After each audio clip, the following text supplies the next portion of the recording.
Asana is Garudasana. Now sit on the ground with one heel pressed against the perineum and keep the opposite foot flat on the ground with the knee towards the chest. Place your hands on respective knees and gaze at your nose.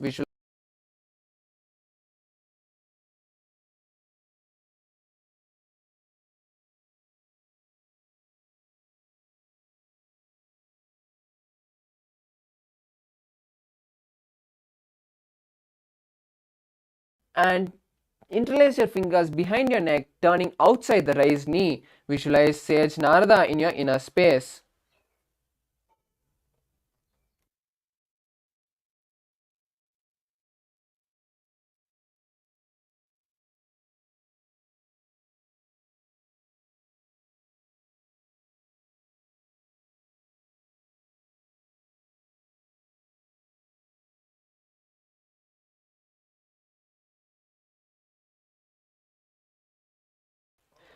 With the index and middle fingers in Prana Mudra, visualize Matsya, the fish avatar of Lord Vishnu.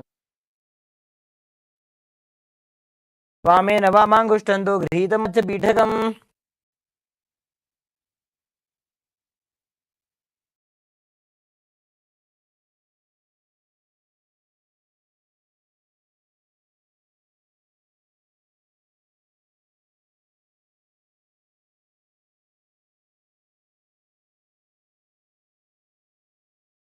and manifest the powers of Mahasadashiva. Om Nithyananda.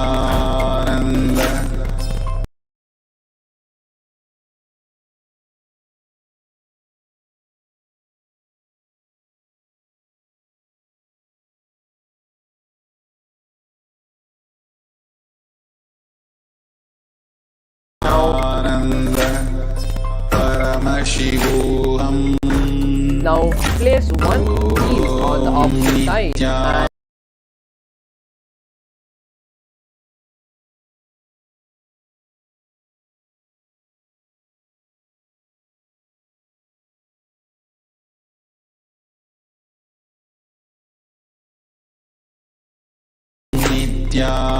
उत्तरं पश्चिमाभागं कृत्वा तिष्ठति यत्ततः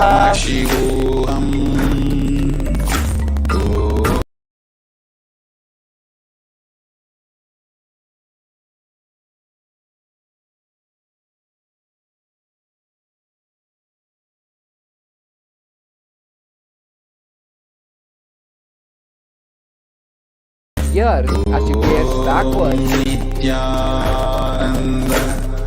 Paramashivoham.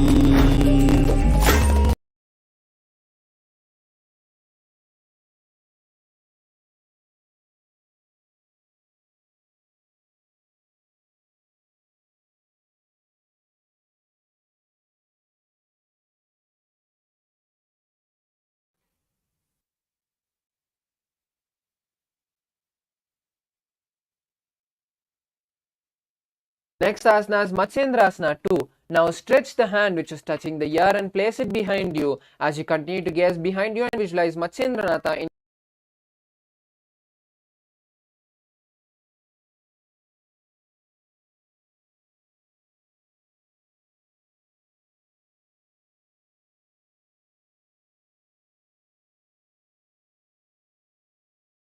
asana on the other side. Now place one foot on top of the opposite thigh and place the opposite foot on the ground on the far side of the opposite thigh. Twist and bring the elbow outside the raised knee and raise the arm by the neck. Turn back and gaze at the third eye as you wish.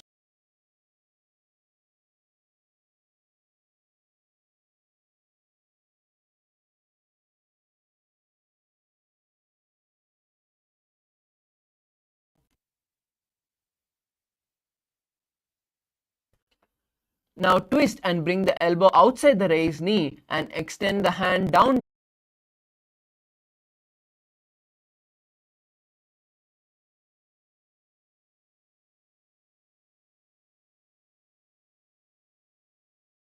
झोलो जाए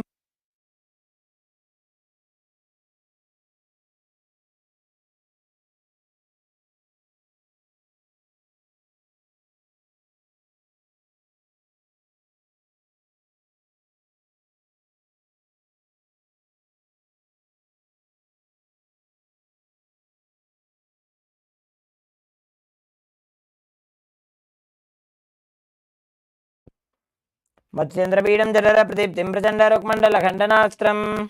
Next asana is Padmasana. Now place your legs on opposite thighs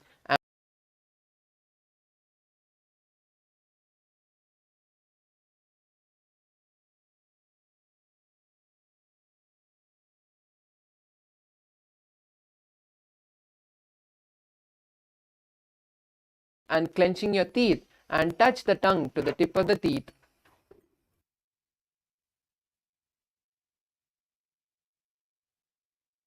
आसनं द्विविधं प्रोक्तं पद्मं वज्रासनं तथा. Next asana is Padmasana 2. Now hold the respective toes, crossing your hands.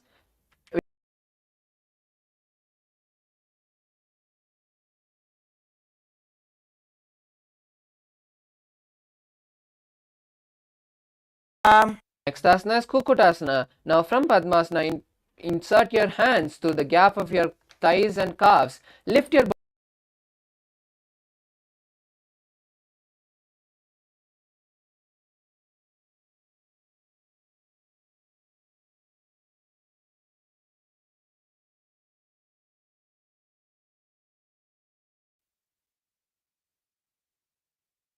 The next asana is Baddhakekiasana. Now from Padmasana, raise on the knees and place the palms on the ground with the fingers pointing towards the body. Keep the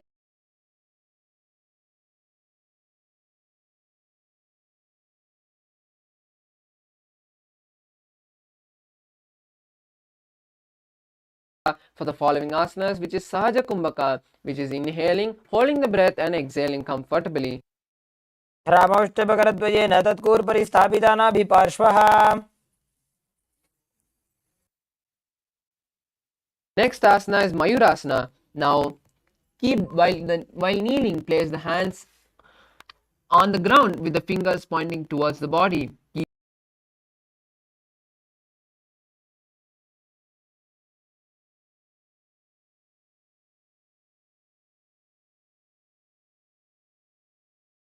मयूरासनमुत्तमम्. Next asana is Makarasana. Lie on your stomach and interlace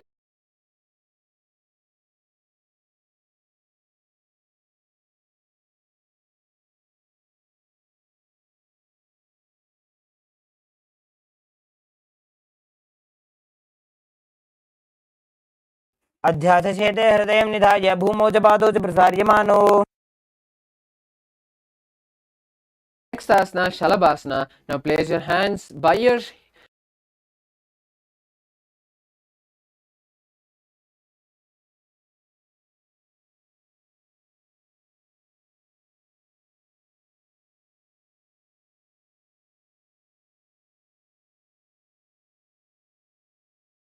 अध्यासचेते करयुग्मवक्षो भूमिमौष्टभ्यकरयोस्तलाभ्याम्. Next asana is Ushtrasana. Now lay down on your stomach and bring the hands onto the respective feet and pull your feet down towards the ground by your hips.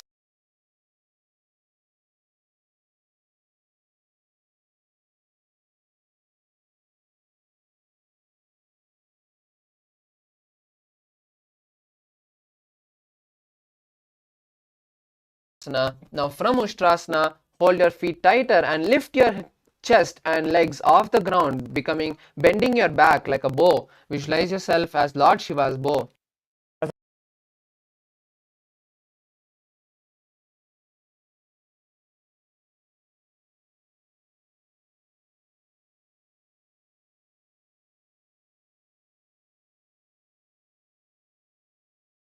A straight line. Place your palms on the respective thighs as you visualize Swamiji in your inner space. Start holding the new japa Om Nithyananda Paramashivoham in your inner space.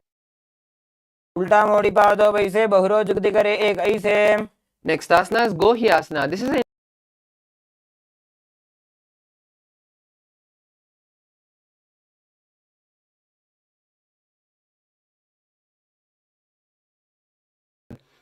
For the rest of the participants, you can take support of a partner or the wall for performing any inverted asanas. Now place your forearms on the ground and interlace the fingers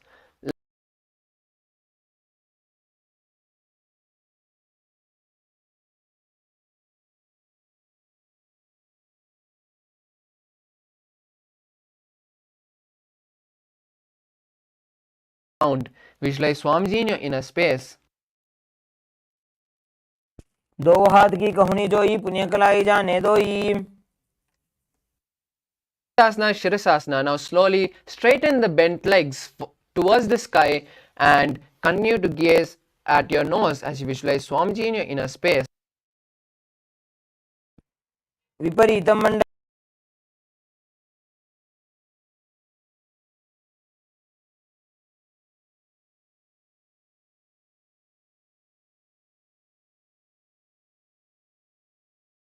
And slowly raise them off the ground as you bring your forehead towards the knees. Gaze. Start performing the Bhastrika Kumbhaka, which is intense exhalations and inhalation.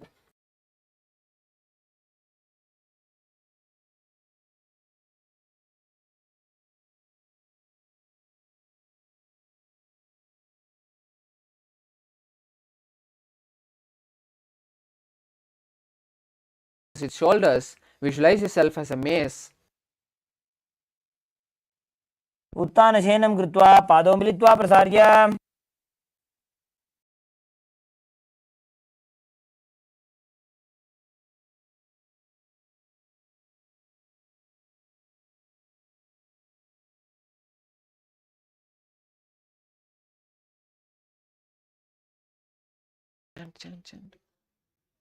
उत्तानशयनं कूर्पराभ्यां भूमिमष्टभ्य. Next asana is Rudrasana. Now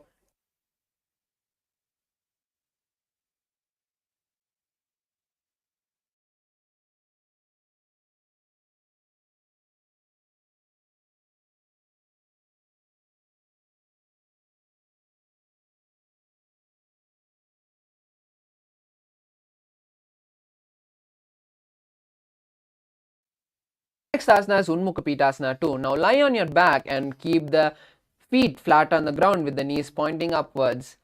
Now touch the back of your heels with the respective hand and lift your hips off the ground as you visualize Swamiji in your inner space.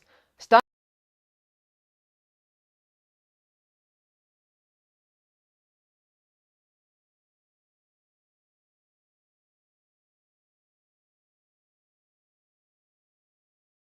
मुखं तथा. next asana is Shavasana. Now lie down completely unclenching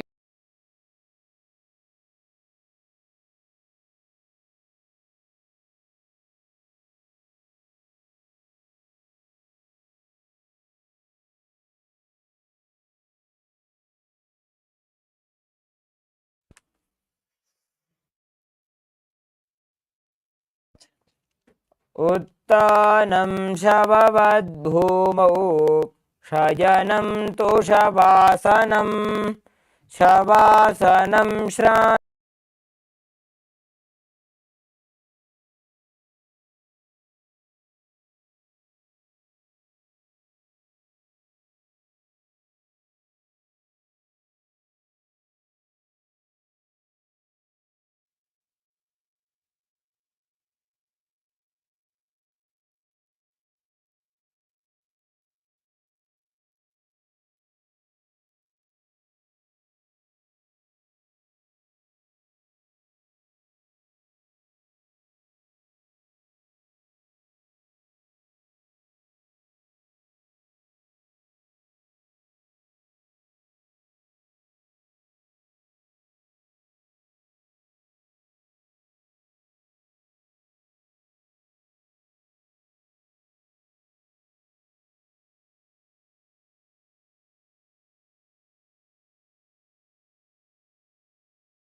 with your hands.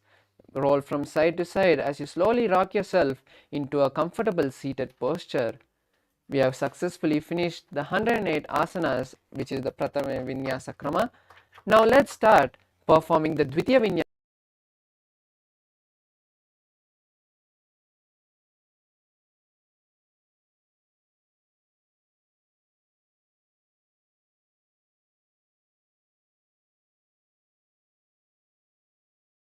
Hands on your respective knees in Bindu Mudra as you visualize Swamiji in your inner space. Start holding the new pranayama for the following asanas, which is Samana Kumbhaka, inhaling, which is inhaling, holding the breath, visualizing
against the perineum and the right foot on the left thigh.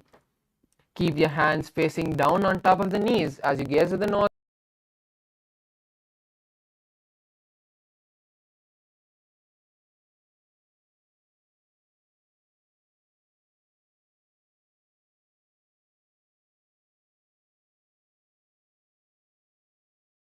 In a space.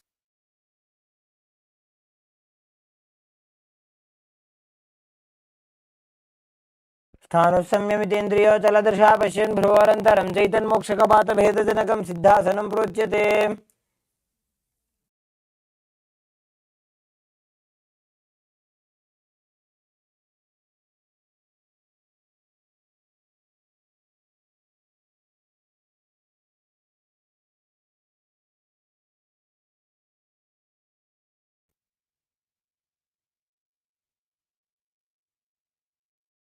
ममपादकेडी जानो सीवनिमथिता सुकोठानो।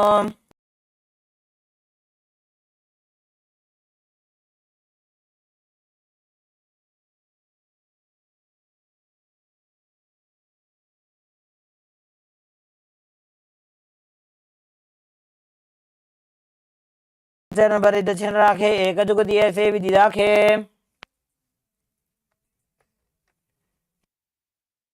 Asana, Santadhanasana. Now continue to hold the same posture of Rudrasana and switch the gaze to the nose as you visualize yourself as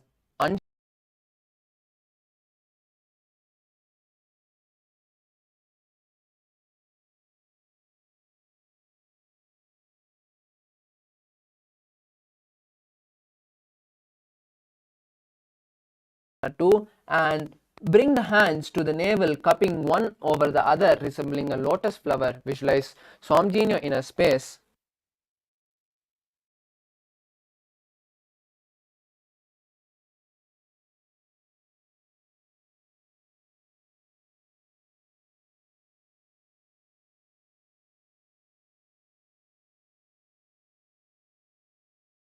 Lock your mouth with your little and ring fingers.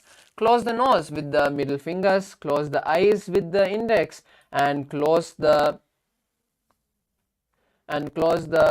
ears with the thumbs.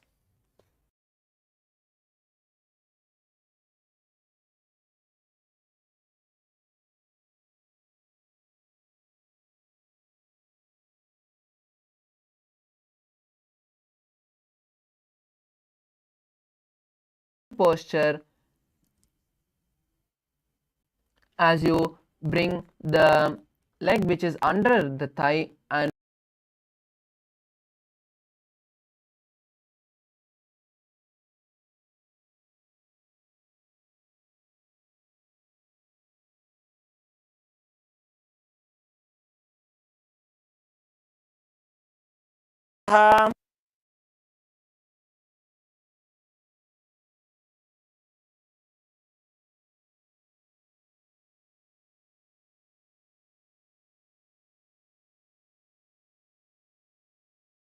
asana is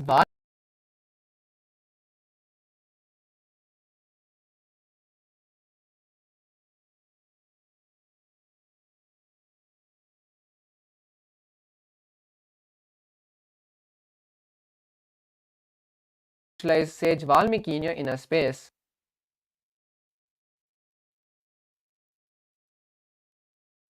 डावा पगगी पगदली पुनियेडी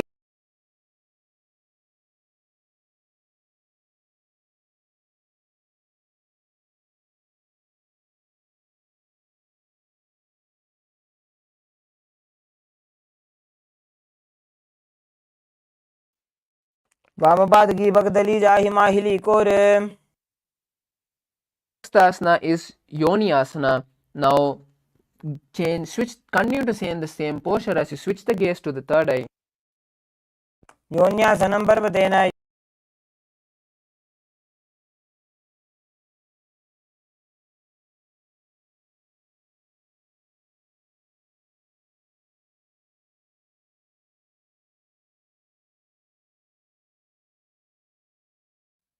गुल्भौ च वृषणस्यादः सीवन्त्याः पार्श्वयोः क्षिपेत्.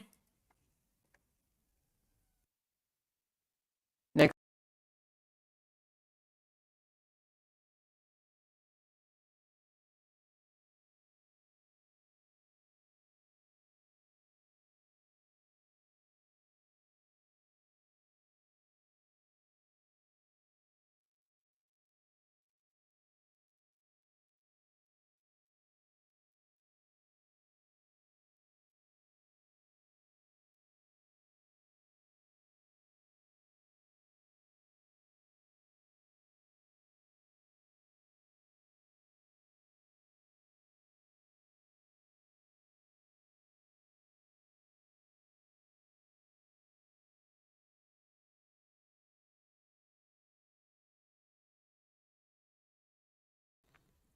now place your elbows on the soles of the feet and rest your chin on the palms.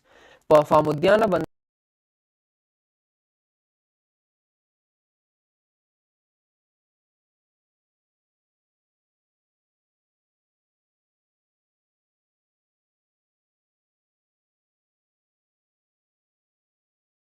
is Parasana. Now sit with the knees raised and the arms between the thighs and calves. Interlace the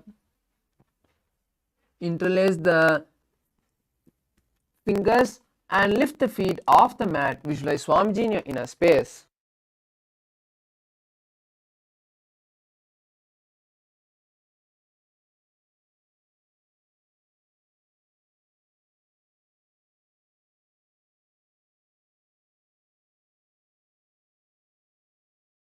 Ground, placing the chin on the feet. Visualize yourself as a king as you gaze at your nose. पूरव विधिपका का अंगूठा कंठ को पराशे.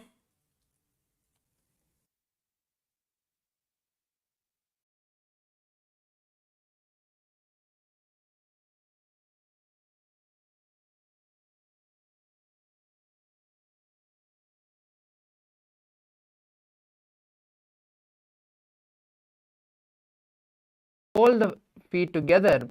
Lift the feet off the ground and place the chin on the hands, visualizing yourself free from any defects as you gaze at your nose.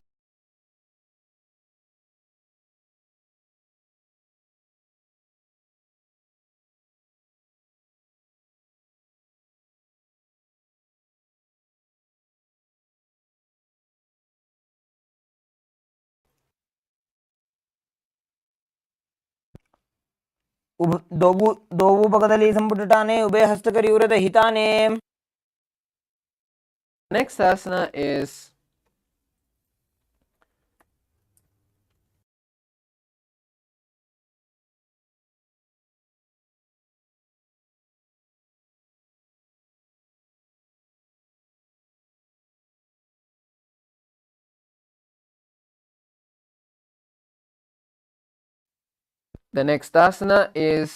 Bhujasana. Now from the same posture,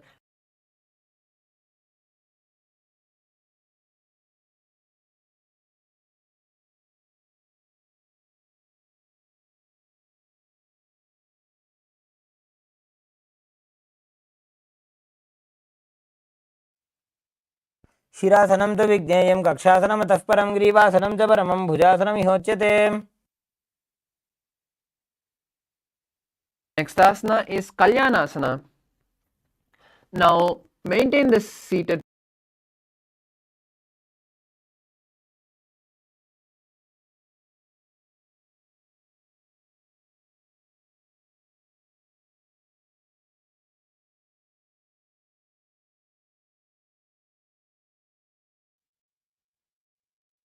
दो हाथ पग बीच आने तिनको घोड़ा नीचे ठाने.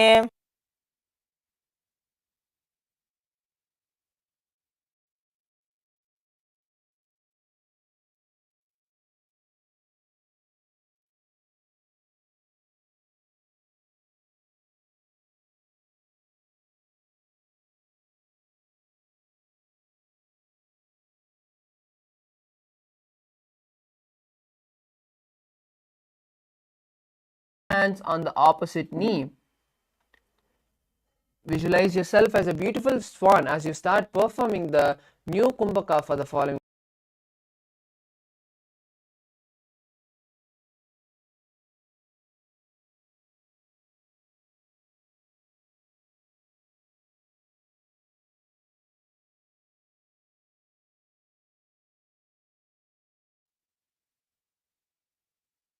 Next asana is Dhenukasana. From Sankatasana, slide the heel to the left hip and keep the right knee over top the left. Place both the hands on the right thigh as you visualize yourself as a cow.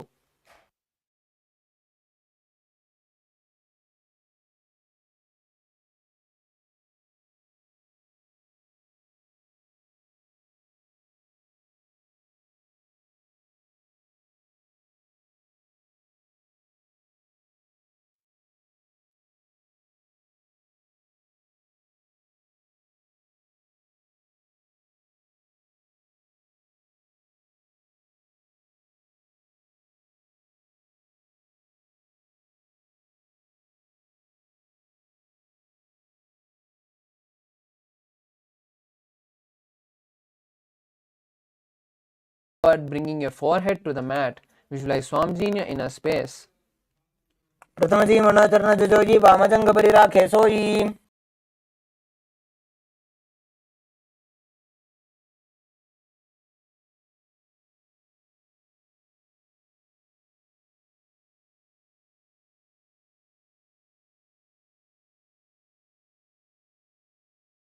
ऊर्मूले इतरपादस्य कनिष्ठिका प्रदेशे गुल्फं संस्थाप्य.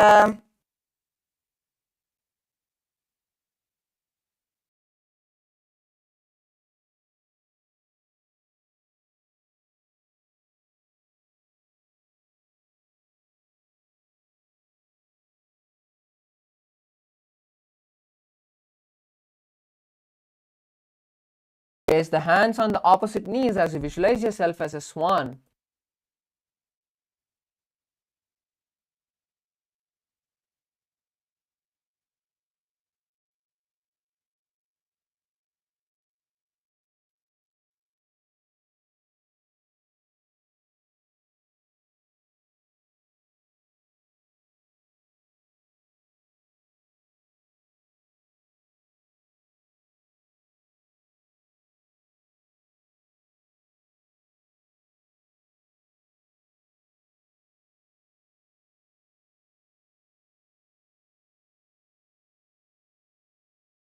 वाम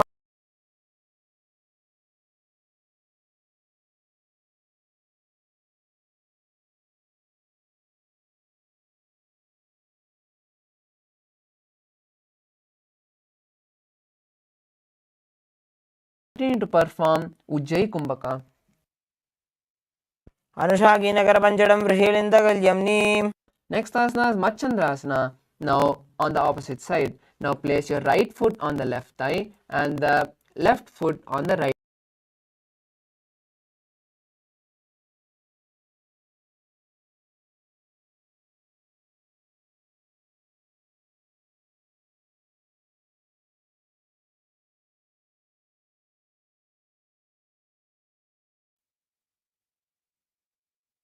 Next asana is Machandrasana 2. Now from Machandrasana, untwist the body and hold the feet as you lean forward, bringing your forehead to the mat. Visualize Swamiji in your inner space. Pratamaji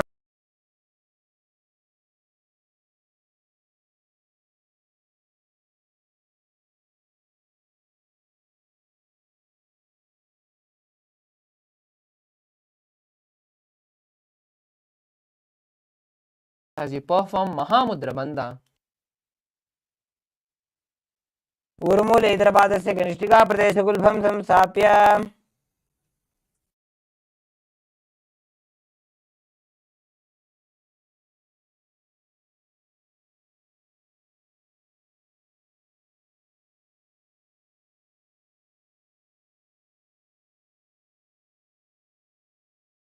Which is folding your tongue backwards and touching the back of your throat. पादतले भूमौ निधाय जानुनिवृति निधाय विपरीतहस्ताभ्याम् ऊरुसहितजङ्गे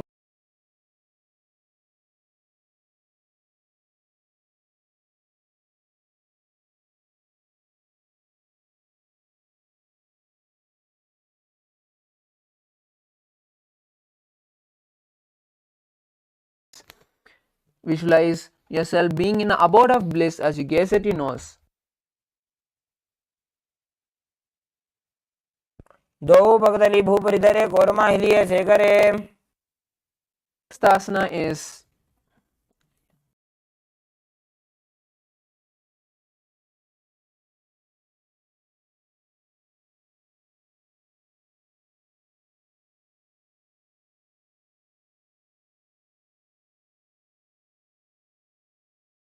gaze at your nose.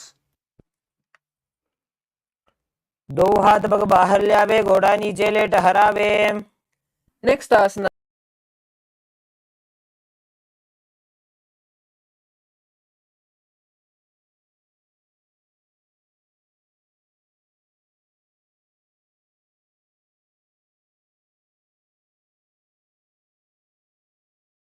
Next asana is Dandasana. Now sit and stretch your legs forward as you lift your hands above your head with the palms facing outward and the fingers interlaced. Visualize Swamiji.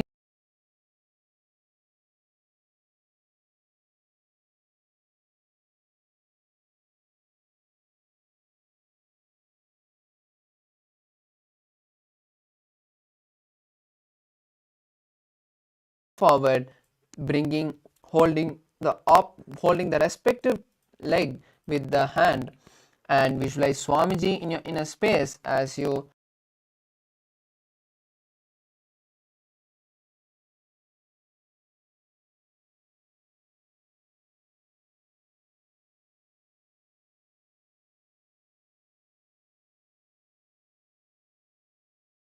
पगा का अंगूठा पकड़ी लीलाट घोड़ा लगावे Next asana is Bhidokasana. Now from that same posture, bring the shoulders down and wrap the legs in and around. Hold the soles of the feet.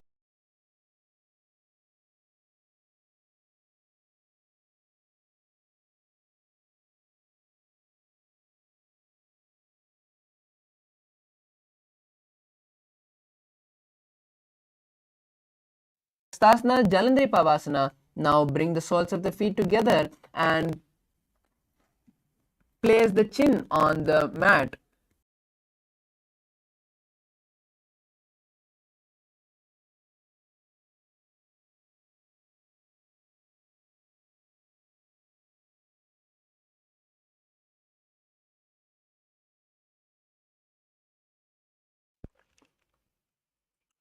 दो एड़ी मेली के दीजिए हाथ पसारी. The next asana is Urdhva Paschimottanasana. Now sit with your legs extended forward and raise one leg above the shoulder.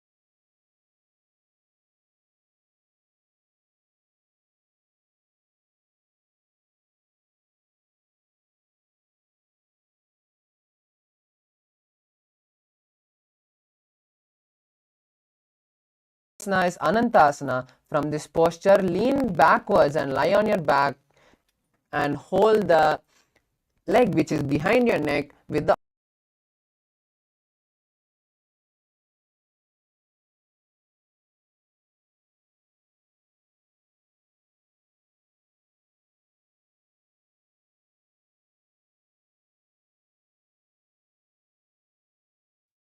उत्तानशयनी एकैकं पायिग्रीवायां विन्यस्य.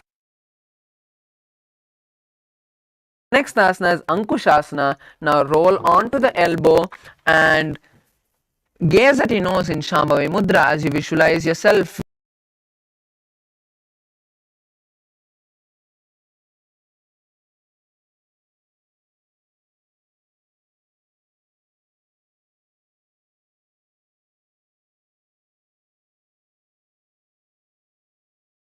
lie on the back and bring your knees to the chest. Encircle your thighs and calves with your arms as you roll from side to side. Visualize Swamiji in your inner space.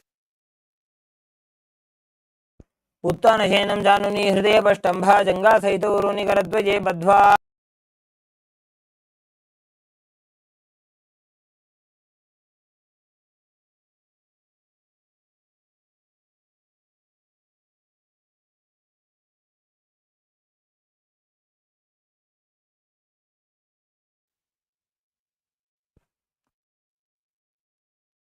पश्चिमतानवत्सं स्थितिं कृत्वा एकं पादं ग्रीवायां धृत्वा तिष्ठेत्. Next asana is Anantasana. Now lie on your back and lift the and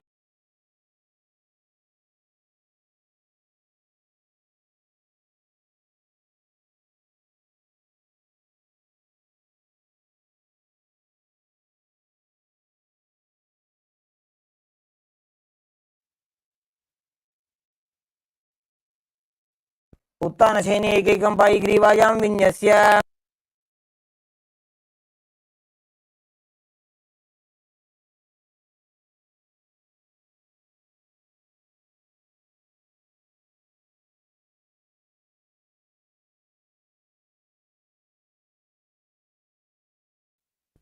the next asana is Yoga Nidrasana.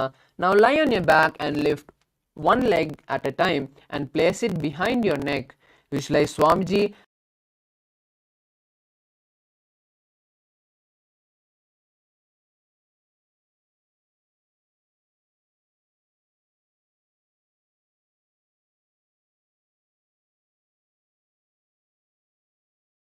Now while laying on the back,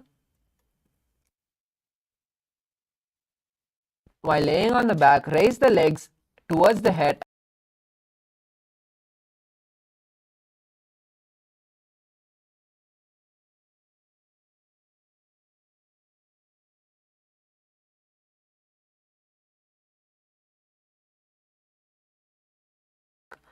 and bring the knees to the chest with the soles facing upwards. Extend the arms side by your side and gaze at the third eye in Shambhavi Mudra as you visualize.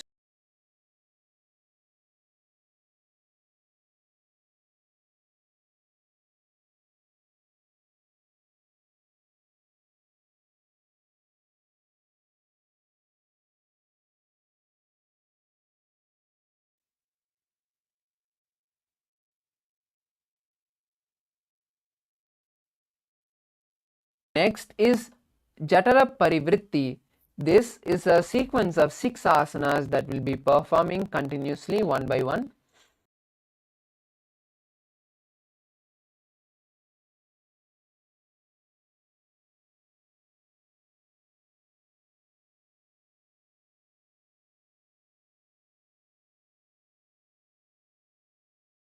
Knee to the ground, keeping the other leg extended straight. Next, Jatara Parivritti 2. Keep both the knees bent to one side.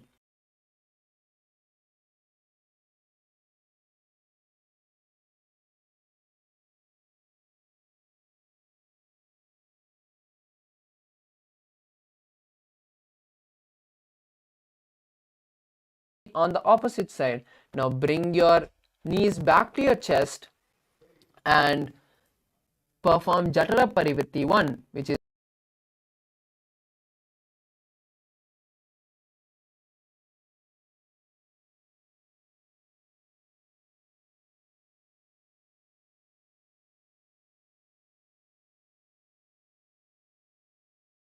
with the hand as you gaze to the opposite side.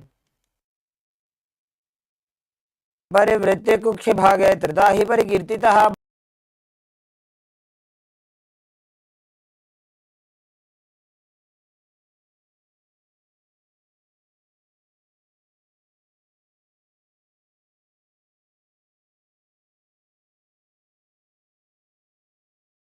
Hold the respective ankle and lift your hips off the ground, visualizing yourself as a sturdy bridge. Perform Murcha Kumbhaka, which is inhaling, holding the air in Jalandhar Bandha and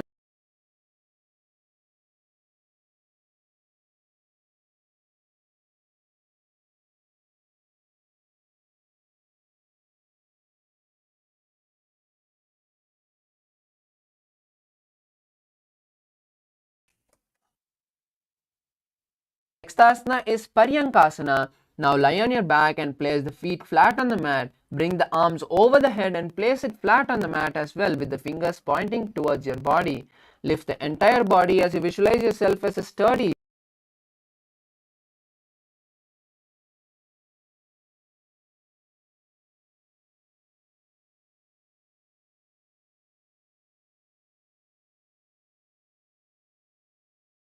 and keep the hands on the shoulder as you move your hip in a circular motion, visualizing yourself as a playful dog.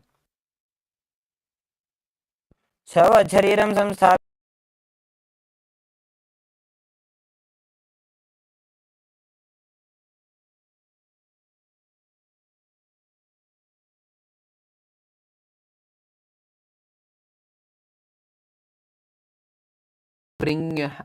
You can bring your hands to the lower hip if you need, or else keep the hands extended behind your back.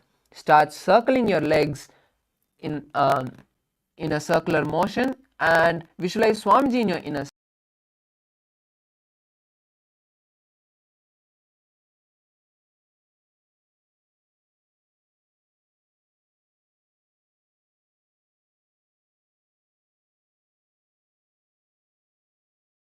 Now stop the motion of your legs and continue to stay in the same posture as you visualize Swamijino in a space.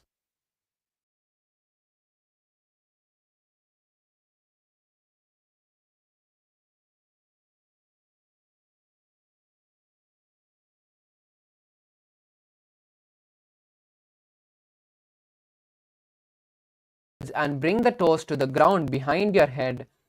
Interlace your fingers behind your back and keep your elbows straight as you visualize yourself as a flow.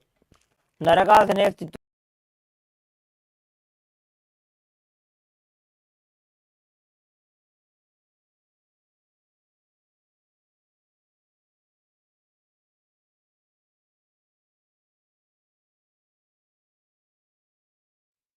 तानं शयित्वात् कुर्वीत शयितपश्चिमतानकम्. The next asana is Supta Konasana. From the same posture, now slowly widen the legs.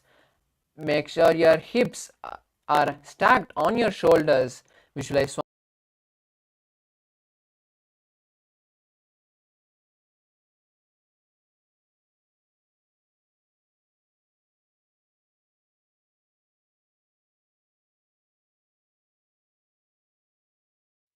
Asana is Chakrasana. Now bring the legs on top of the head with the toes to the ground. Hold the ankles and keep the knees straight.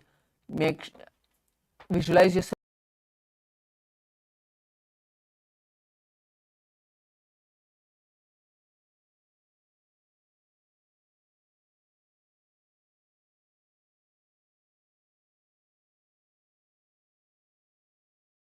Now lie on the back with the legs vertical and hold the big toes in Pranamudra as you open your legs wide to the side. Visualize Swamiji in your inner space and start performing the new Kumbhaka for the following asanas, which is Ujjayi Kumbhaka.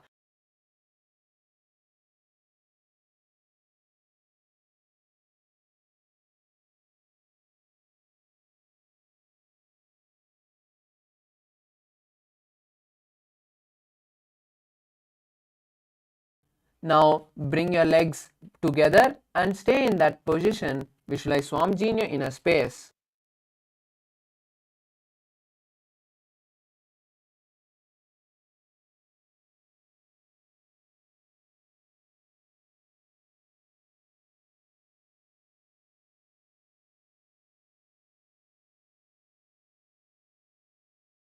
The opposite shoulder, visualize Matsya, the fish avatar of Lord Vishnu.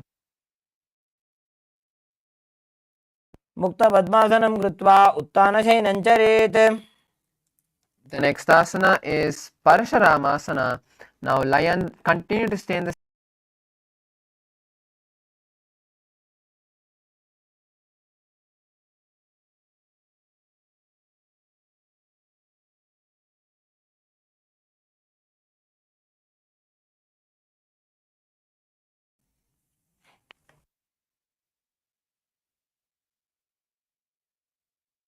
asana is Sarvangasana. Now from Parasharamasana,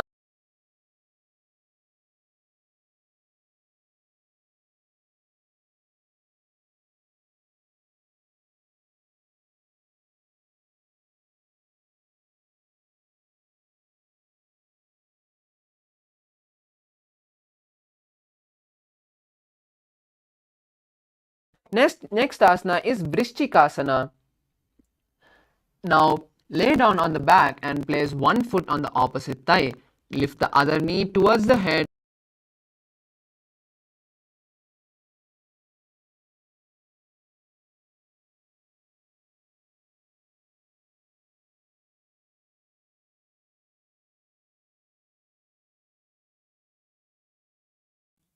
The next asana is Vrishchikasana on the opposite side. Now switch the position of your feet and visualize.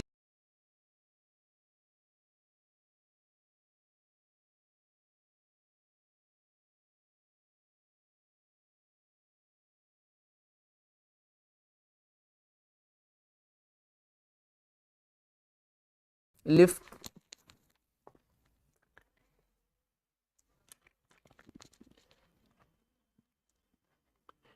both the feet off the ground, extending one leg straight and the other to the chest. Alternate extending and raising the knee.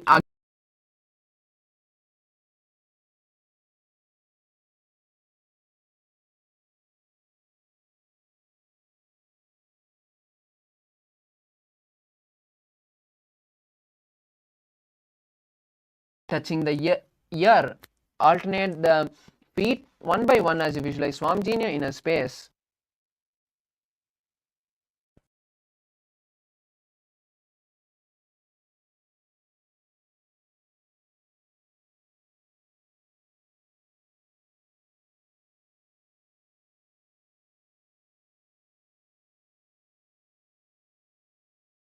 Place the soles of the feet flat on the ground and stand up again and sit back down.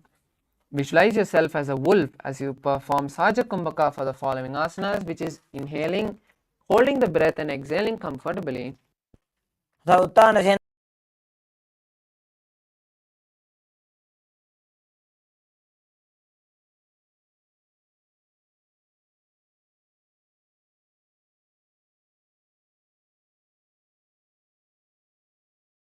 Roll over and finish in a prone posture. Visualize Swamiji in your inner space.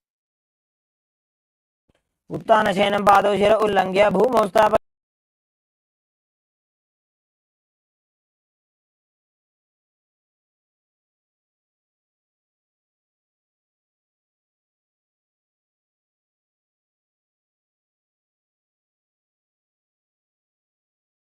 A battle on your chariot back. निब्जं शयनं कृत्वा नाभिं भूमौ निधाय. Next asana is Deha Ullangana asana. Now come to a plank posture.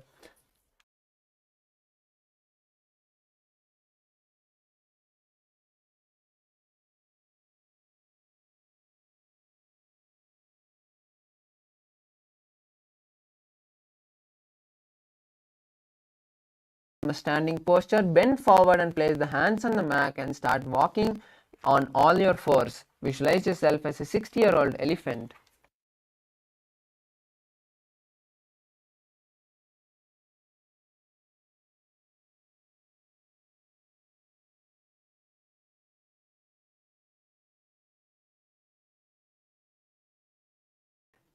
Spread your arms wide at the shoulder level and tilt your head backwards as you start shaking your head in all directions and bringing your hands to the center of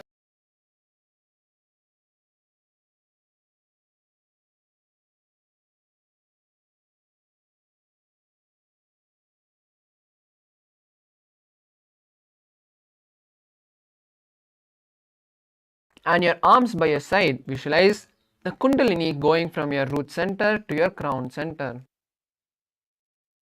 अथ सर्पासनं वक्षे वायुपाणाय केवलम्. Next asana is Ushtrasana.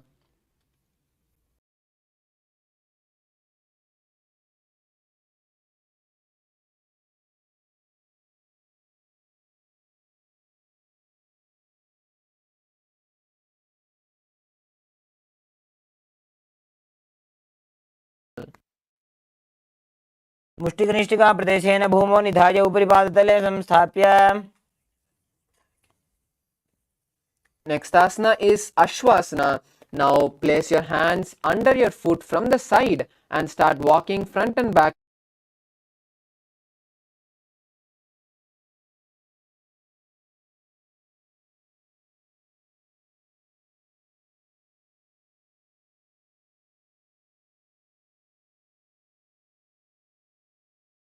Kapotanitakasana. Now stand straight with your feet together and interlace your hands behind your back.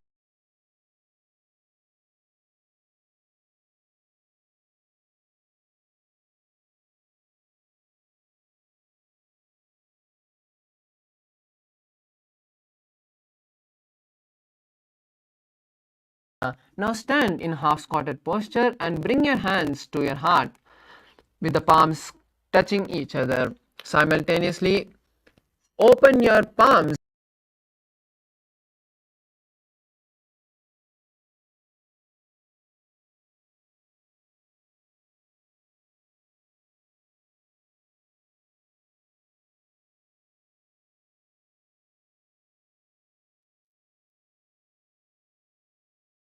Next asana is Khadgasana. Now while laying on the stomach, jump the feet up towards the hands and stand, bringing the palms together, forming a horn of a rhinoceros. Visualize yourself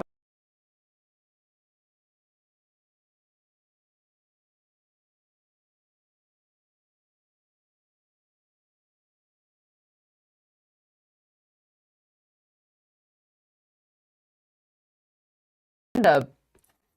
Do this again and again, and you can use weights in this asana. Visualize Swamiji in your inner space.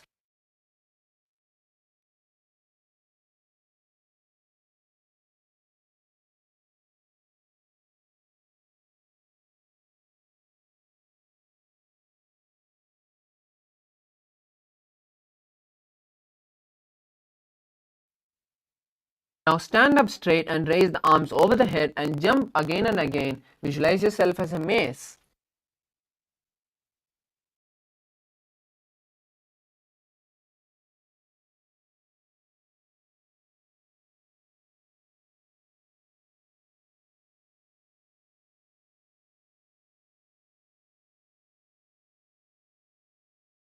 With the other leg, sit down and up, alternating on both sides. Visualize Swamiji in your inner space. एकैकं पादतलं कुक्षौ निधाय. Next asana is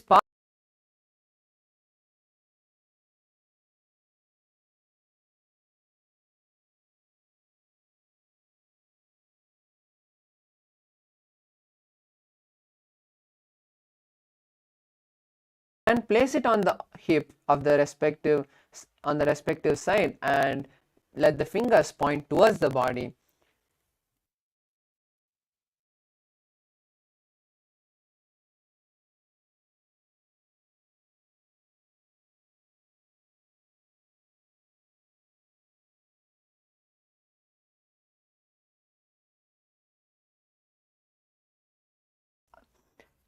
To the opposite thigh, visualize yourself as Lord Paramashiva dancing fiercely. एकेन पादेन स्थातव्यं ताण्डवासनं भवति. Next asana is Brahmanasana. Now place your foot on the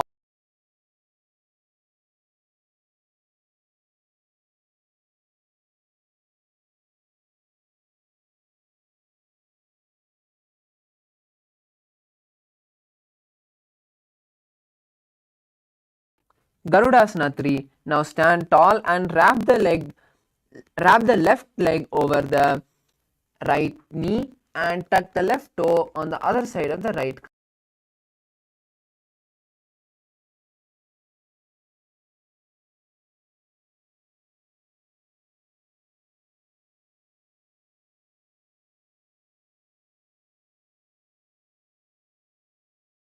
Now stand straight on the right leg and keep the left foot on the opposite thigh. Keep the hands relaxed by the knees as you visualize Swamiji in your inner space. रक्षाङ्घ्रिं वामपादस्य जङ्घोपरि निधाय च.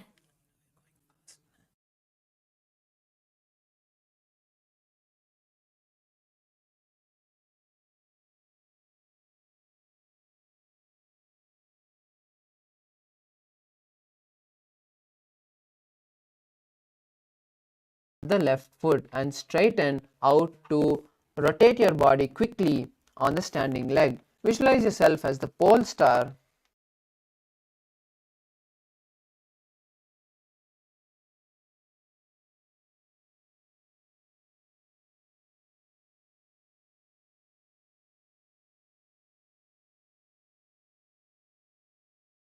Neck.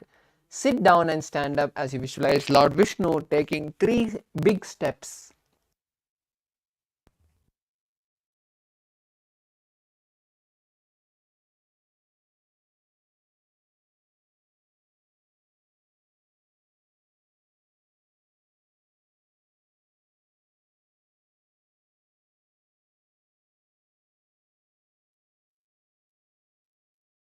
Asana is Parshva Karna on the opposite side. Now stand in a half squatted posture and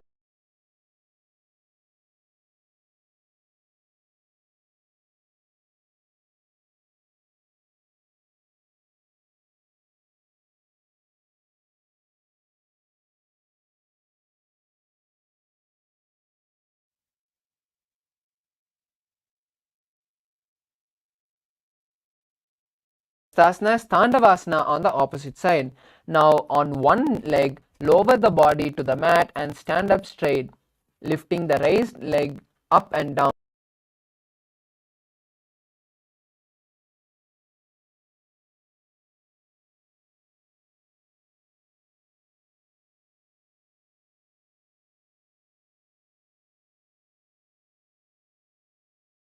And place it in the root of the thigh. Keep your hands by your side as you visualize yourself being blessed by Lord Brahma.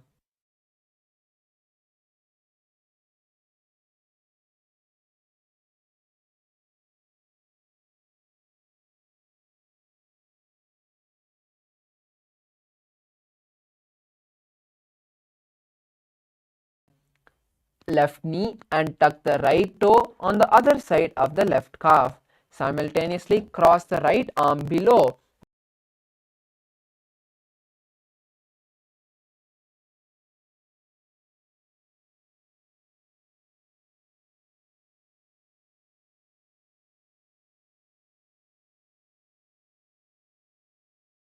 विक्रमम्. The next asana is Ekapadasana. Now stand straight on the left leg and place the right foot on the opposite thigh. Place the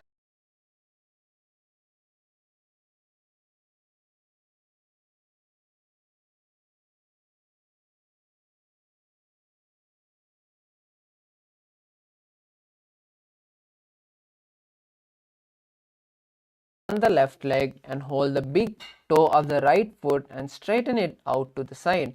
Rotate your body quickly on the standing leg as you visualize yourself as the North Pole star. येन हस्तेन दण्डरूपस्य एकस्य पादस्य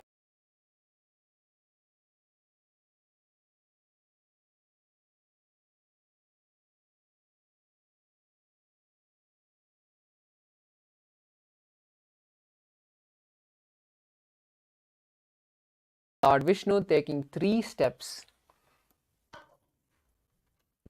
ग्रीवायां पादं संस्थाप्य स्थातव्यम् उत्थातव्यं त्रिविक्रमासनं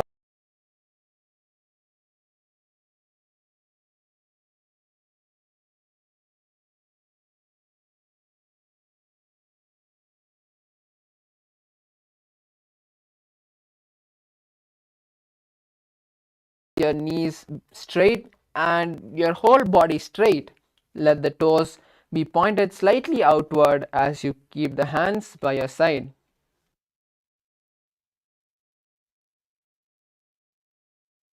Next asana is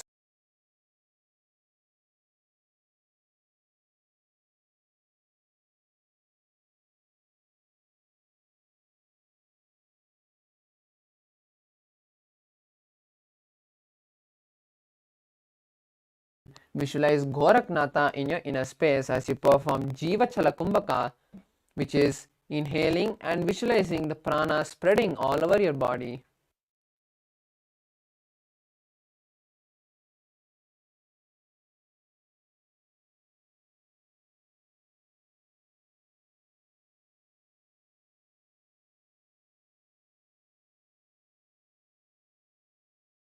Keep the chest straight, visualize Swamiji in your inner space and continue to perform Mula Bandha.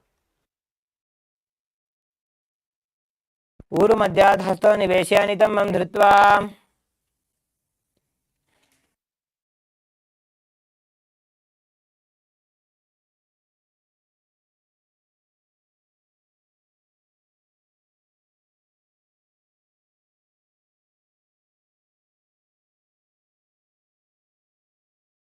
Lord Kalabhairava in your inner space and continue to hold the japa Om Nithyananda Paramashivoham in your inner space. दो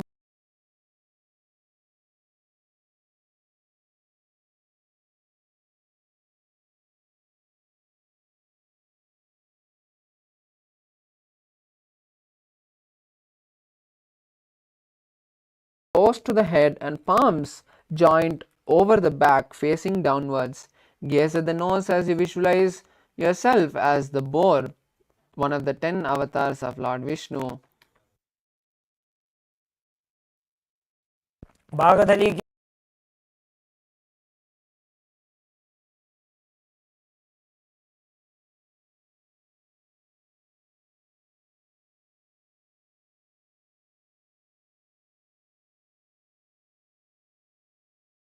Same level as your knees. Let the hands hang down with the fingers touching the toes or the mat in front of you. Visualize Swamiji.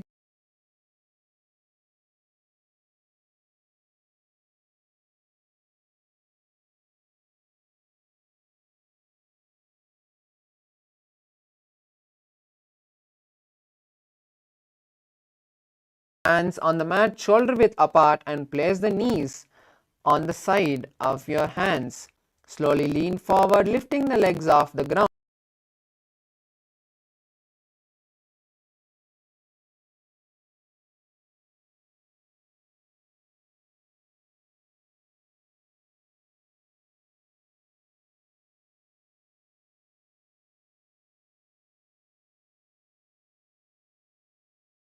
Next asana is Shushtanga Kapalyasana. This is an inverted asana. So any participants who have any injuries, we request you not to perform these asanas until you have a consultation with your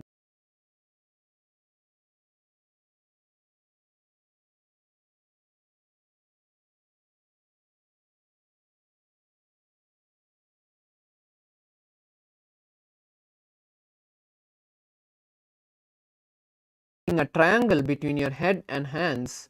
Slowly stack your legs on top, your hips on top of your shoulders, and raise your legs up straight. Then lock your legs into Padmasana. Balance there as you visualize Swamiji in your inner space and gaze at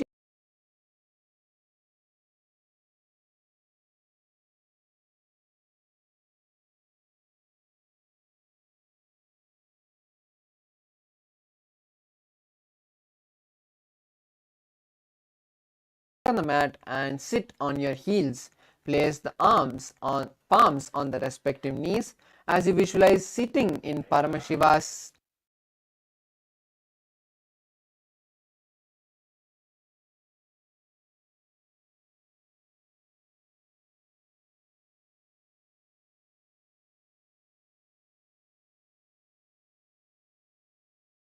पादोपरि च संस्थाप्य गुदं गुप्तासनं विदुः.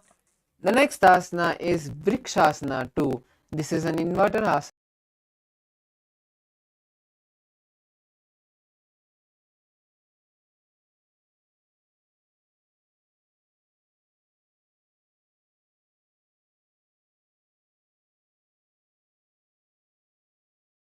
Balancing on your hands. Visualize yourself as a tree as you start to perform the new Kumbhaka, which is Sahaja Kumbhaka, which is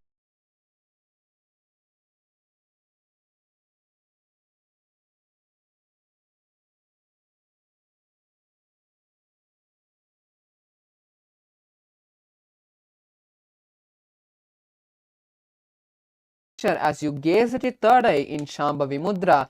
Visualize Tejas flowing from your third eye, which is energy flowing from your third eye. दो पग जोड़ी माही Gulf मिलाए. The next asana is Matsyasana 2. Now come to a tall plank.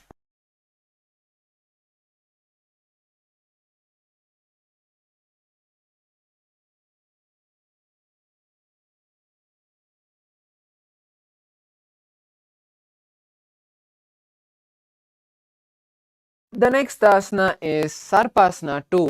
Now lie down on your stomach and place your hands on your hips. Move from right to left as you visualize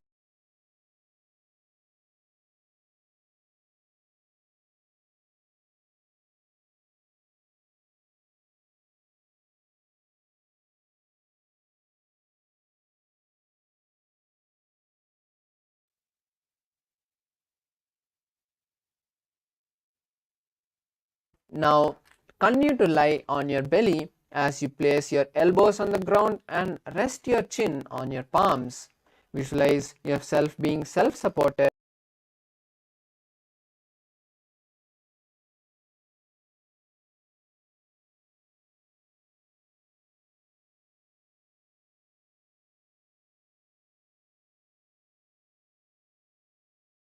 lie on your stomach and place your hands flat on the mat in front of you. Straighten your arms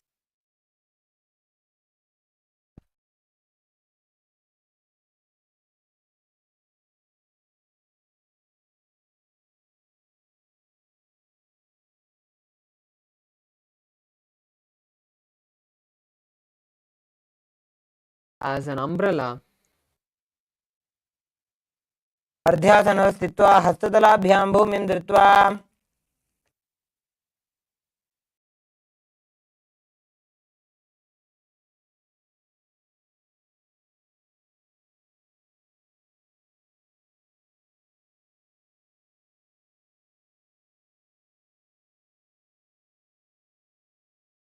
And your forehead on the mat. Visualize yourself as the weapon of Lord Indra.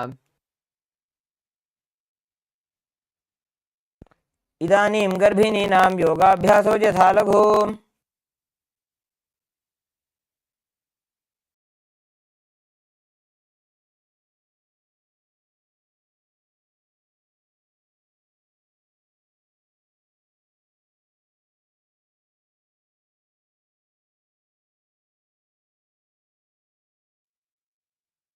Next asana is Meshasana. Now place your hands flat on the mat and lift your hip up towards the sky. Now start alternating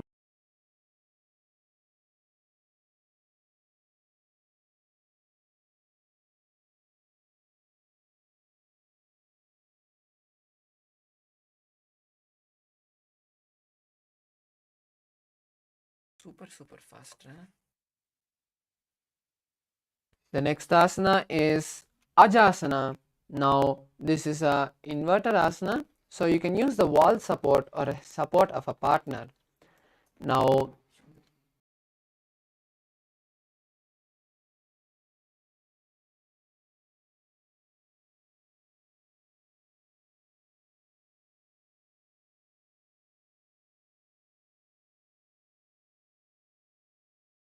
and then slowly lift it off the ground, then slowly bend your elbows and touch your forehead to the mat. Visualize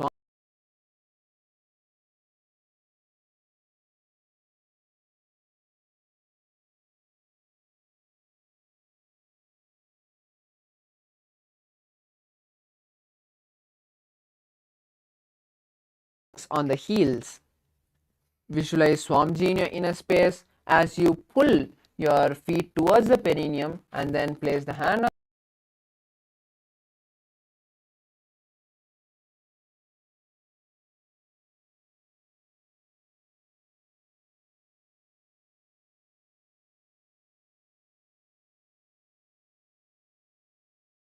पूरब विधि परिहाता की काकसी स्यो फणा शरा मोड़ी. Next asana is Angamotanam.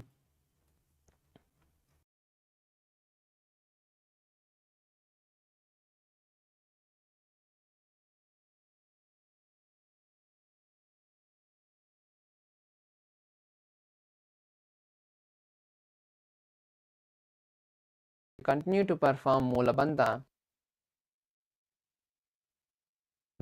हस्तयोः अङ्गुलिर्बद्ध्वा हस्तयोर्मध्यात् स्वर्मङ्गं निष्कासयित्वा. Next asana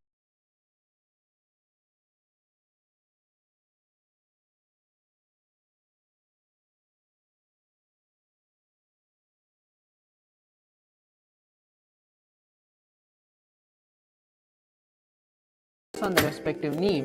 Visualize yourself as Lord Garuda as you continue to perform Ujjayi Kumbhaka and Mulabandha. जङ्घोरुभ्यान्तरां पीड्य स्थिरकायो द्विजानुना.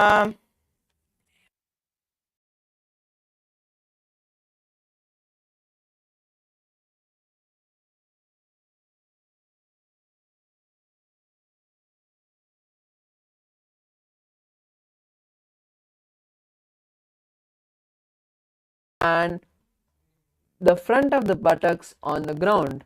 Gaze at your third eye in Shambhavi Mudra. Visualize yourself residing in a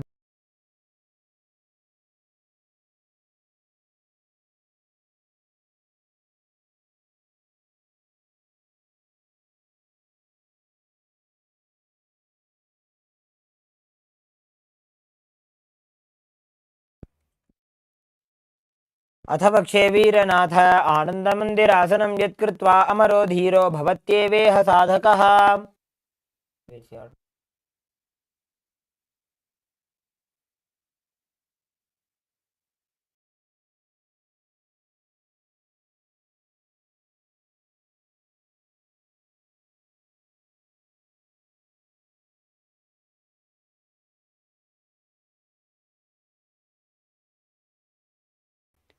and Mulabandha as you continue to perform Ujjayi Kumbhaka.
The next asana is Narasimhasana. Now keep your hands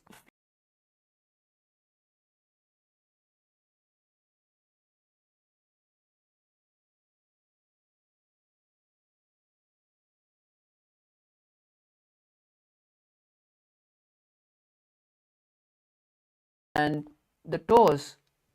Gaze at the nose and stick your tongue out and gaze and exhale forcefully. Gaze at your nose.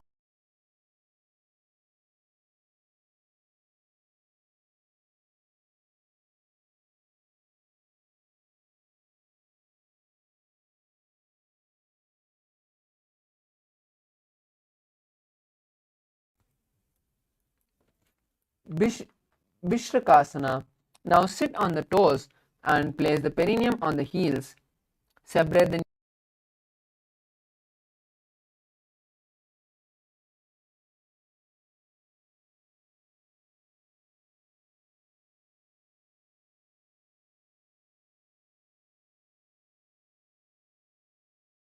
through the left nostril and exhale through the mouth. Visualize yourself as Durga and gaze at your nose in Shambhavi Mudra. दो बगांगी AD Joji घोड़ा फनो बान पुनि होई.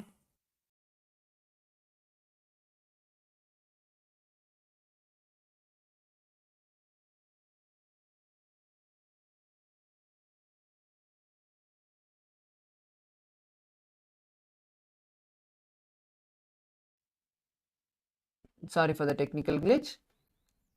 The next asana is Makadasana. Now keep the soles of the feet together on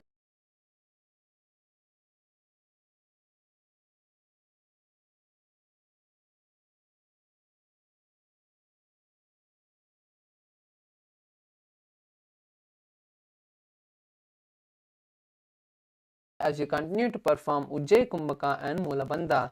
Gaze at your third eye. दो वो पगदली संपुट आने तिन.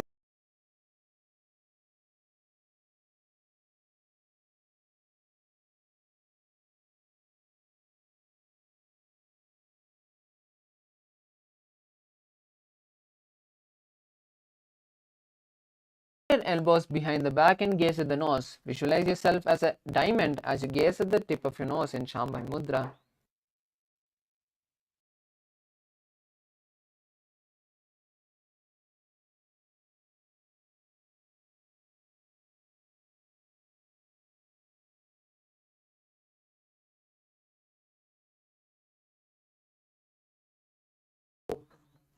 Keep the toes down and ankles crossed behind. Sit on the heel and place the palms on the mat. Visualize yourself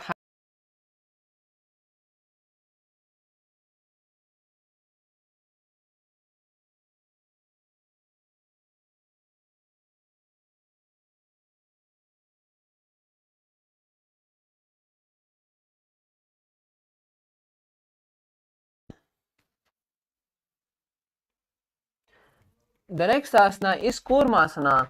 Now with the toes flat, cross the feet and place the perineum on the back of the heels. Keep the knees wide on the floor and rest the hands.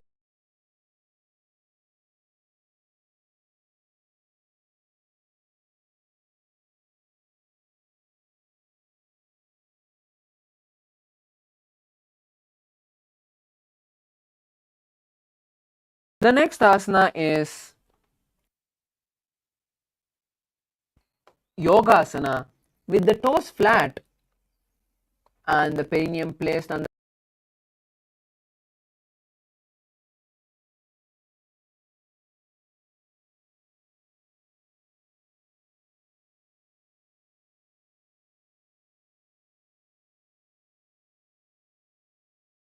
the next asana is Vijogasana. Now sit on the knees and cross the ankles behind, keeping the feet near the opposite knee. Hold the calf with the fingers inside and the thumbs out. Gaze at the third eye and visualize oneness with your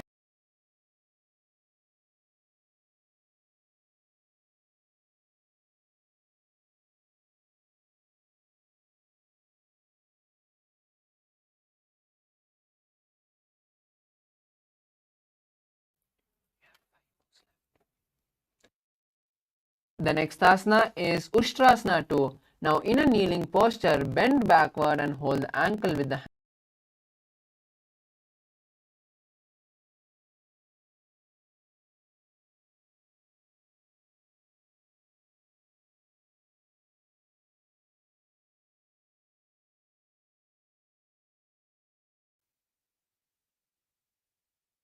Next asana is Jatyasana. Now with the heels together and hands on the sole of the feet, slowly lean back and bring the elbows down to the mat. Place the back of your hands on the mat and gaze at the nose.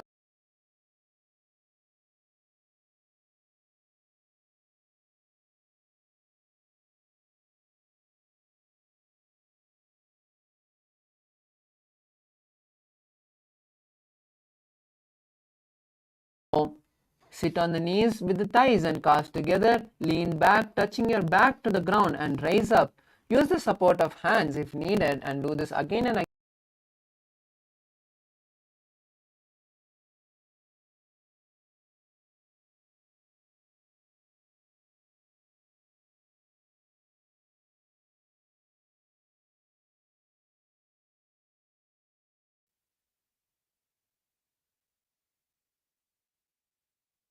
The next asana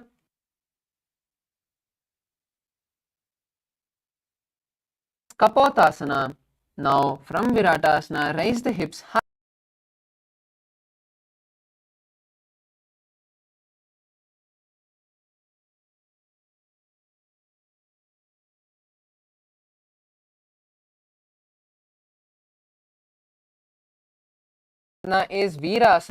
Is Varasana. Now stand straight up on the knees with the toes tucked. Hold the arms with the opposite hand and visualize receiving a boon.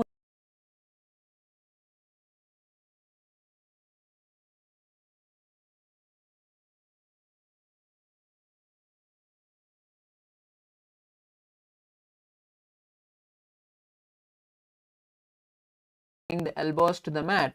Keep the hands holding the head and rest the head on the hands. Visualize yourself as Varaha, the boar avatar of Lord Vishnu.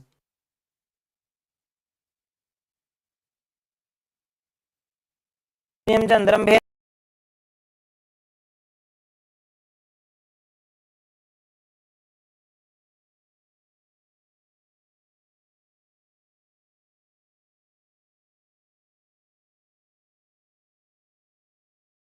And interlace your fingers. Then place the crown of your head between the interlaced fingers and stack the hips on the shoulders. Slowly kick your legs off the ground and stretch them up.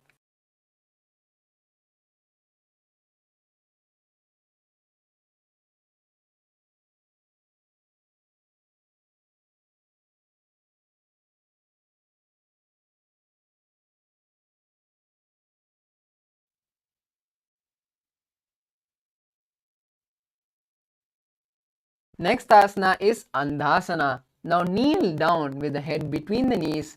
Keep the elbows adjacent to the knee and hands holding the head. Exhale.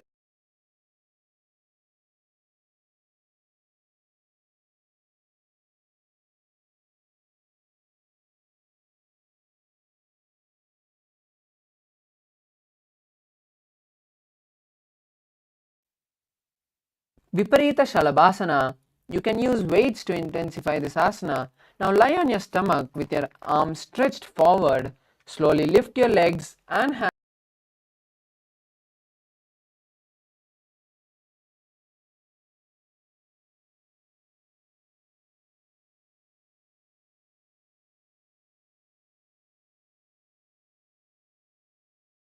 Down and forehead on the mat. I bless you all. Let you all Visualize yourself open as all a your skull. three eyes and manifest. कपालं भूमौ निधाय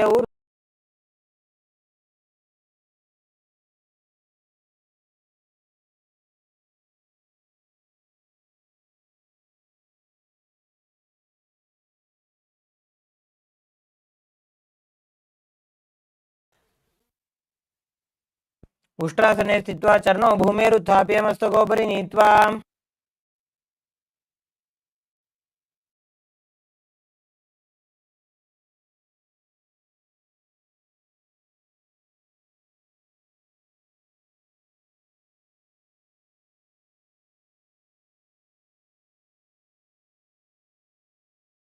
Visualize yourself as a sparrow.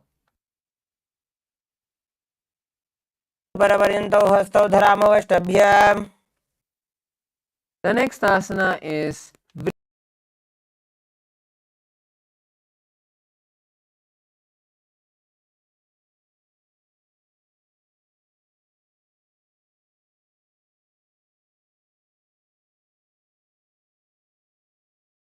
yourself as a scorpion.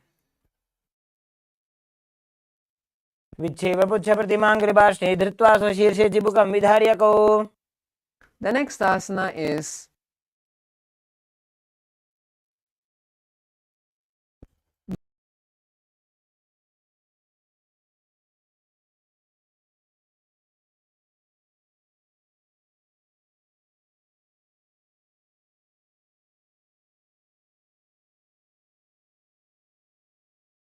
forceful inhalation, holding the breath comfortably and exhaling. याम्यगुल्फे पादमूले वामभागे पतेतरम्.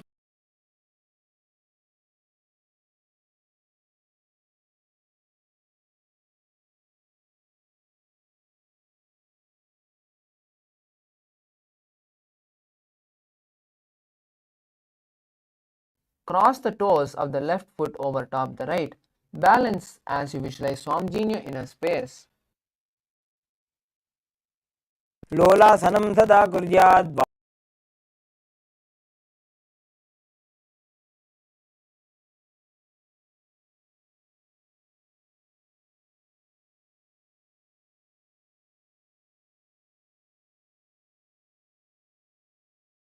Keep the ankles to the side and visualize yourself as a bull.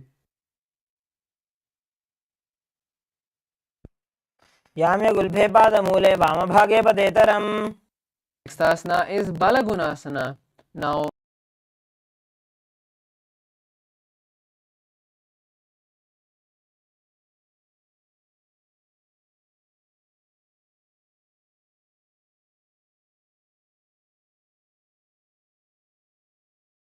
space.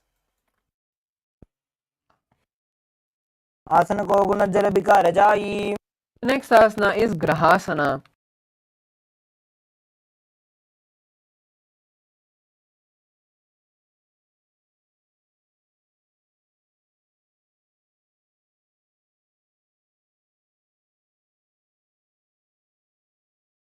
From outside, visualize yourself as a planet. पादतले भूमौ संस्थाप्य जानुमध्ये कुर्परौ स्थाप्य. Next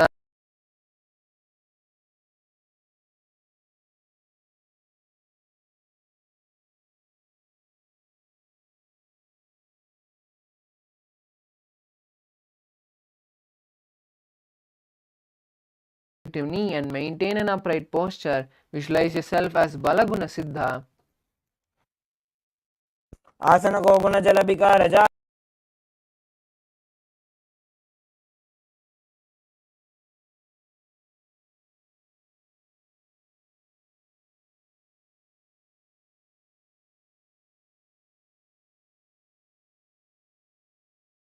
In a space. युजास्विजस्तीय ऊर्वजान यत्रासने पादतलध्वजोपरि. The next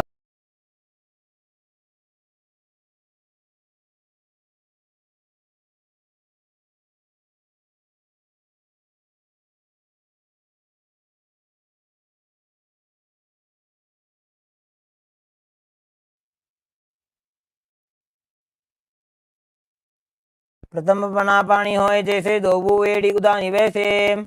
Next asana is Anilasana. Now squat with the feet hip width apart.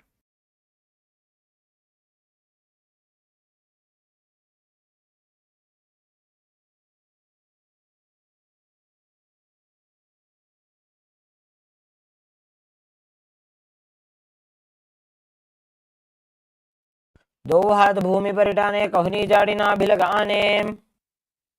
Next asana is Padukasana. Now place the back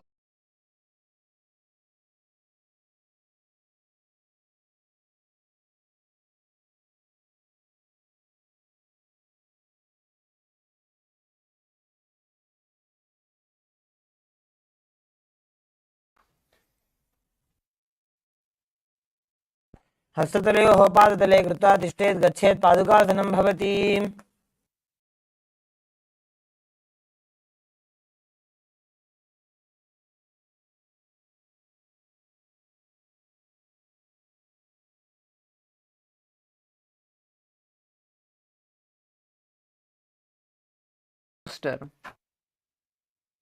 हस्ततले भूमौ कृत्वा पादतले च ऊर्ध्वमुड्डानं कृत्वा.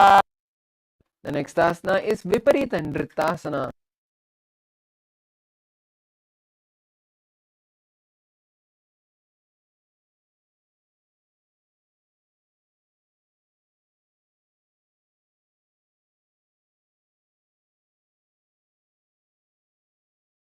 Visualize yourself free and perform Saja Kumbhaka, which is inhaling and exhaling comfortably. हस्ततलाभ्यां भूमिं पष्टभ्य ऊर्ध्वपादाग्रे कुर्वन्. Next asana is Kunjarasana.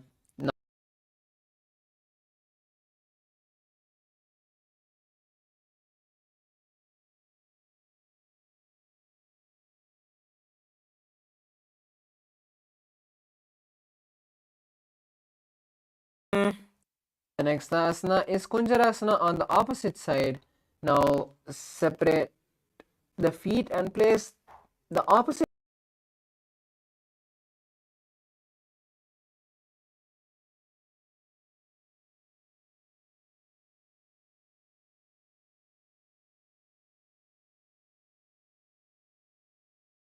एव कुञ्जरासनमुत्तमं करेणैकेन पादाभ्यां भूमौ तिष्ठेत् शिरःकरः.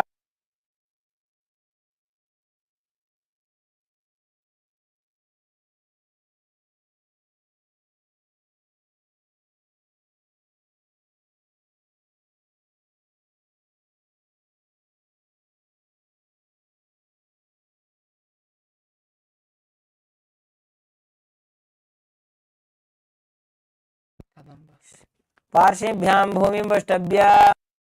Next asana is Pavana Muktasana.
Entire body off the ground as you visualize yourself as a powerful source of energy.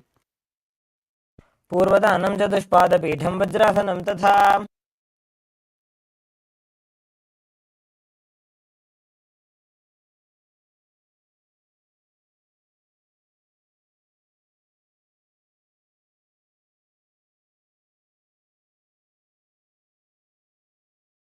As a bow.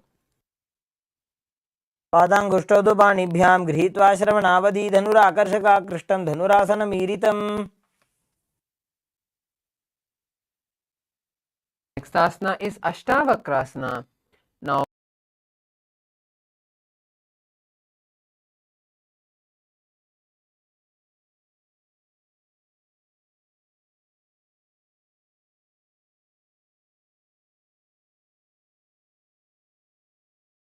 chest up and find balance as you visualize yourself as a flying crane.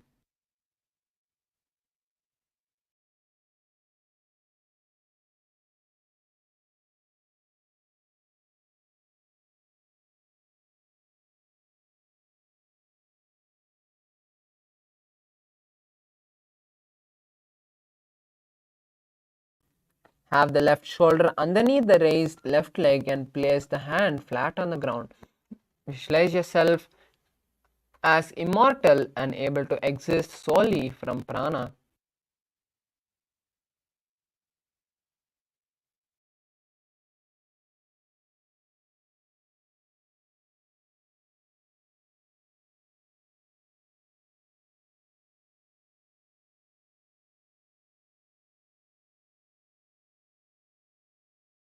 Hold the left hand by the right and twist the body and remain steady. Visualize the great sage Matsyendranatha in your inner space.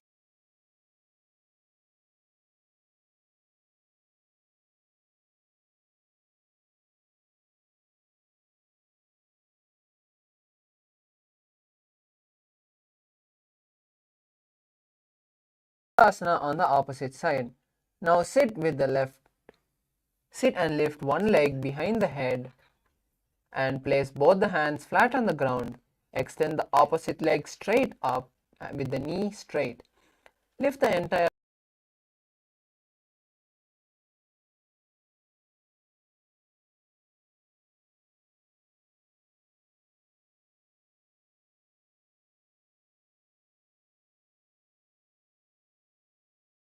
lift the right leg towards the ear. Visualize yourself as a bow. पादां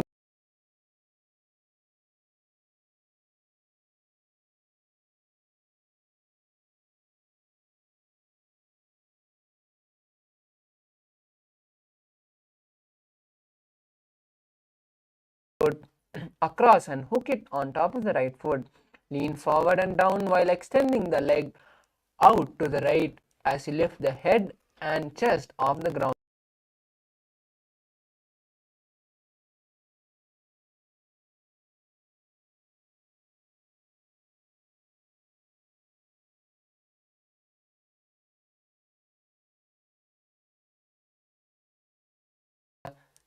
Left foot flat on the ground. Have the left shoulder underneath the raised left leg and place the hands flat on the ground. Visualize yourself as immortal and able to exist solely from prana. एतत्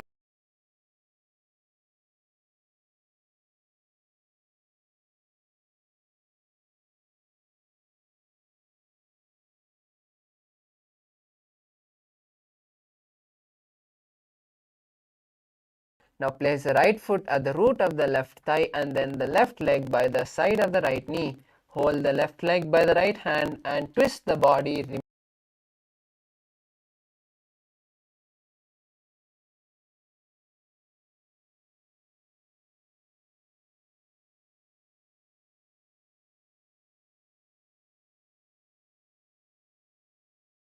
And bring the knee towards the forehead. Bring the forehead towards the knee. Visualize Swamiji in your inner space.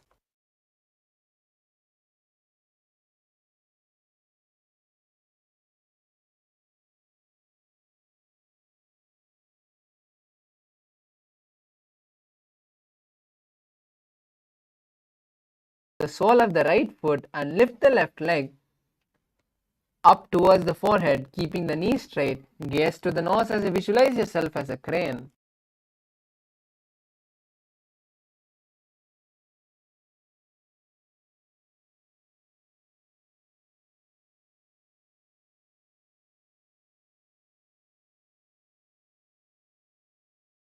Forward and down and hold the toes with the feet, bringing the head towards the knee. Visualize Swamiji in your inner space.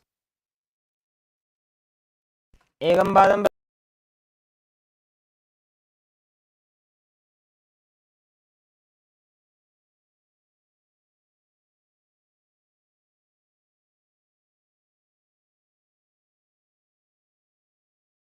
Towards the knee and keep the knee straight as you gaze to the tip of the nose and visualize yourself as a crane.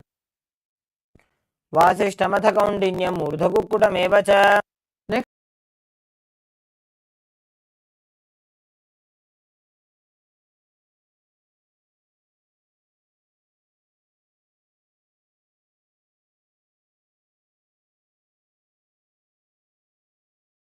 सम्यक् कृत्वा पादतले उभे next asana is Ghorakasana. Now keep the feet in the same posture.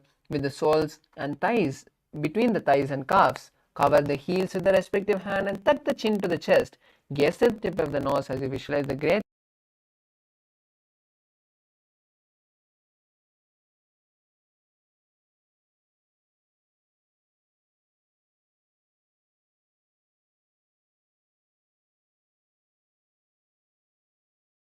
perineum and the right foot on the left thigh. Close the eyes with the index and middle fingers.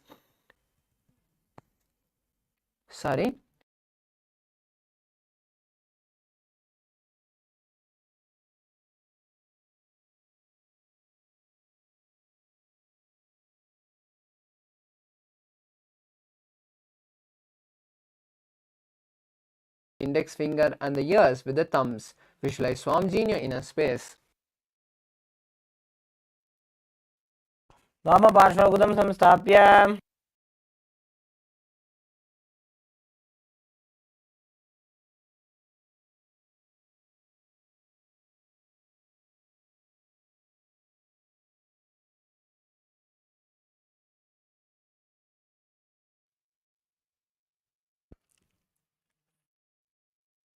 तानो चरणौ कृत्वा संस्थाप्योपरि जानुनोः.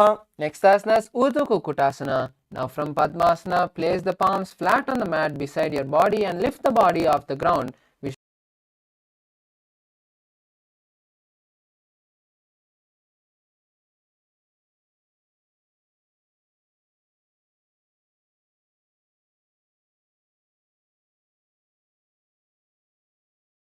The next asana is Siddharatali. Now insert the hands between the gap of the thighs and calves. Do not lift your body off the ground as you stay.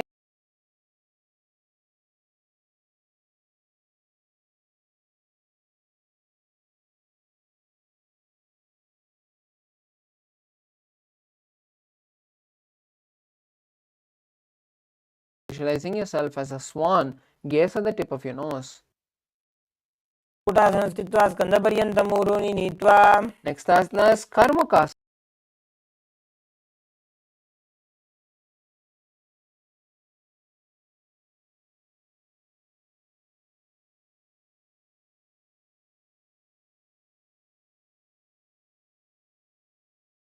पद्मासन को करे घोड़ासन दिमाहि करि धरे.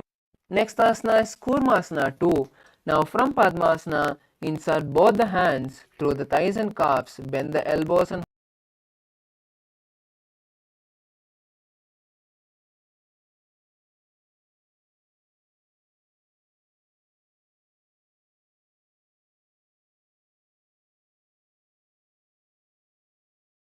you are visualizing yourself being in Shiva's secret knot posture. अथ पक्षे नीलकण्ठग्रन्थिभेदासनं शुभम्. The next asana is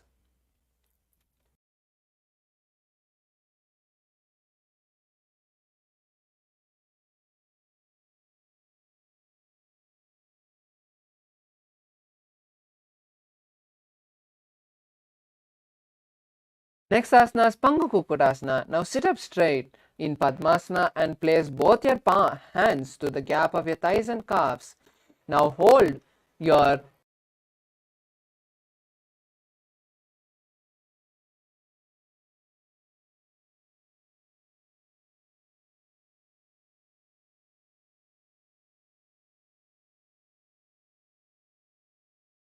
स्थित्वा एकेन हस्तेन अन्यस्य मणिबन्धं धृत्वा. next asana is Pangu Kukutasana on the opposite hand. Now hold your right hand with the left hand and lift your body.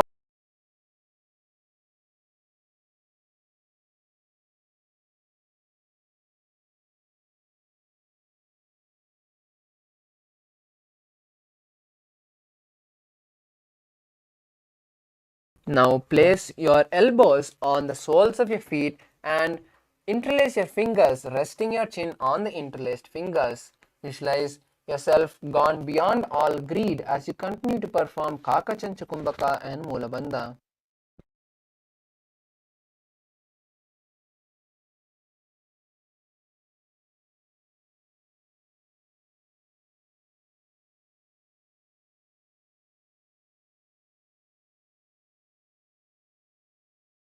and gaze to the nose in Shambhavi Mudra. Visualize yourself as Swamiji as you perform Mahamudra Bandha. उत्तानो चरणो विधाय विधिवत् शक्तिस्थितो योगिरात्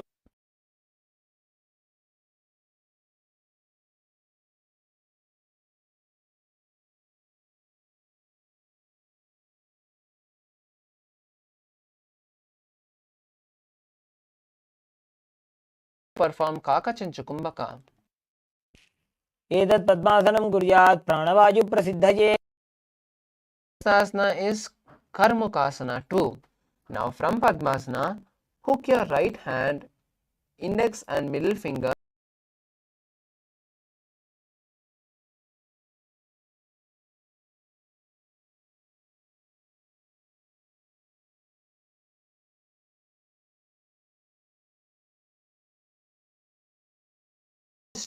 keep the back straight. Repeat this on the opposite side, visualizing yourself as Paramashiva's bow. अथान्यासनमाव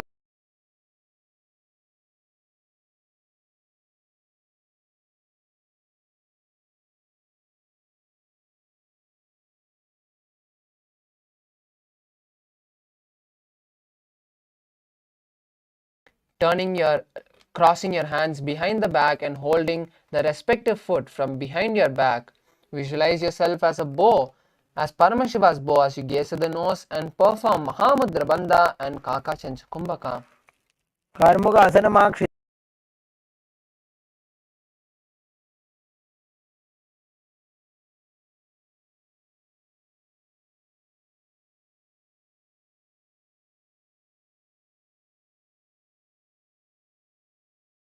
As you gaze at your third eye.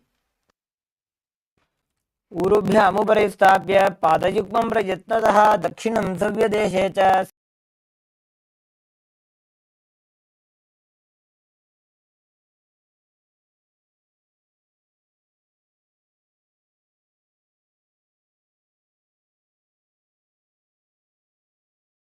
Lie down on your back with the hands crossed behind your back.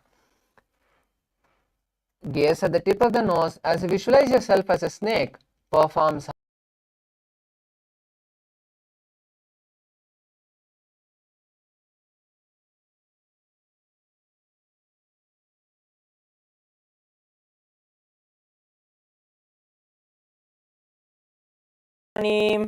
The next asana is Kandukasana.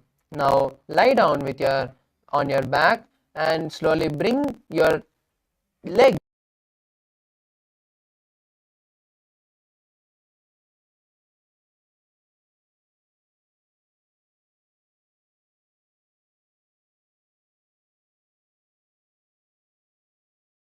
निष्कुष्य. Next asana is Udapavanasana. Now lie down on the back with the knees raised. Keep the feet flat on the ground with the knees pointed upwards. Interlock the hands behind the head.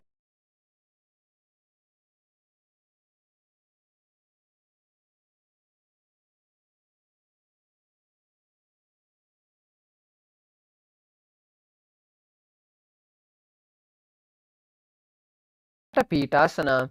Now lie on your back and bend the knees, keeping the feet flat on the mat. Place your upturned palms underneath the feet and lift the hip.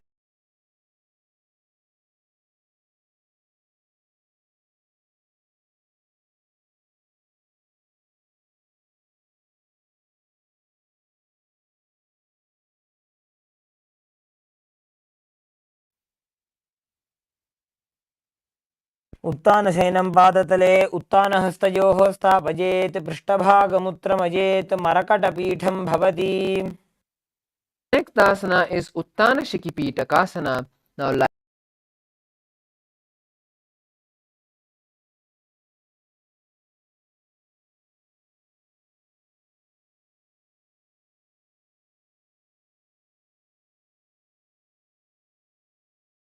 to perform Murcha Kumbhaka and Jalandhar Bandha. Visualize Swamiji in your inner space as you gaze at your nose in Shambhavi Mudra.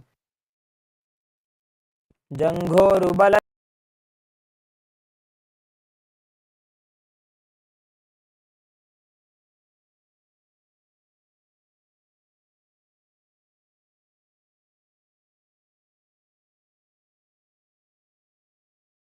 balance with your hips stacked on your shoulders and legs towards the sky. Place your hands flat on the mat behind your back if you can, or place your hands at the low hip for support if needed.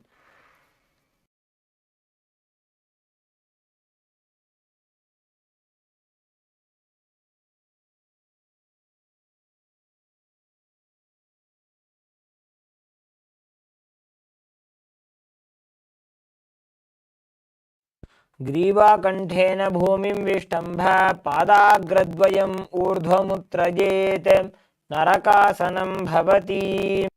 The next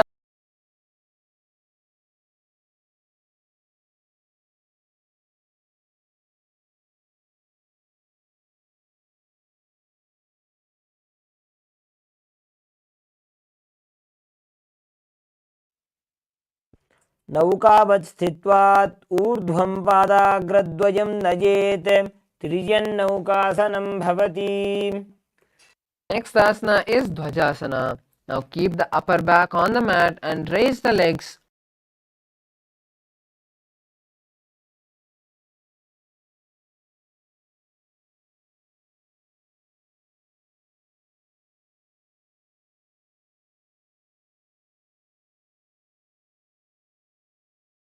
Visualize yourself as the Kailasa flag respected across all nations. तिर्यन्नौकावत् ग्रीवापृष्ठकूर्प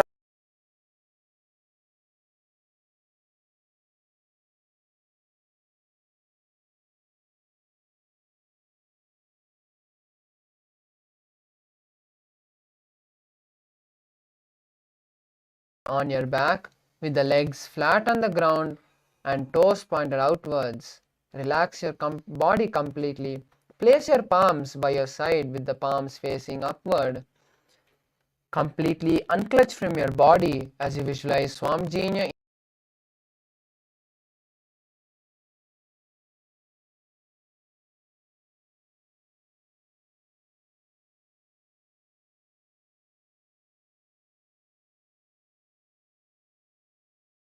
intensely.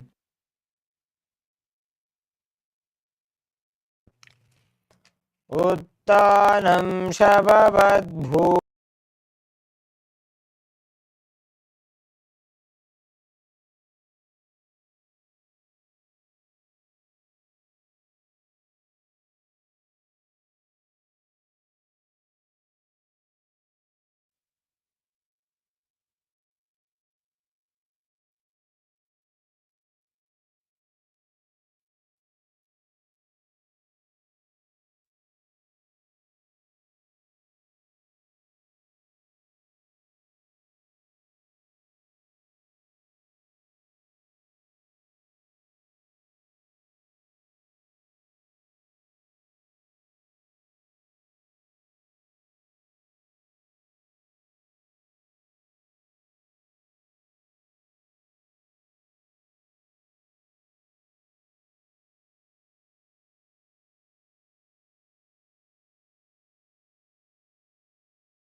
Paramashivoham. Om Nithyananda Paramashivoham.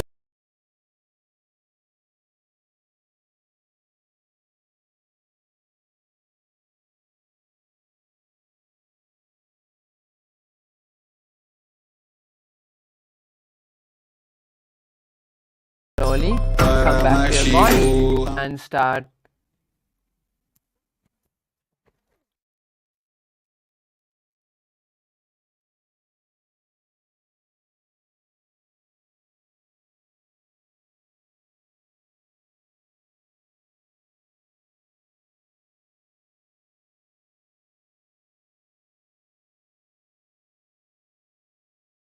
move from side to side, rock from side to side as you come, and slowly raise yourself to a comfortable seated posture. Congratulate yourself for successfully finishing the 308 asana sequence.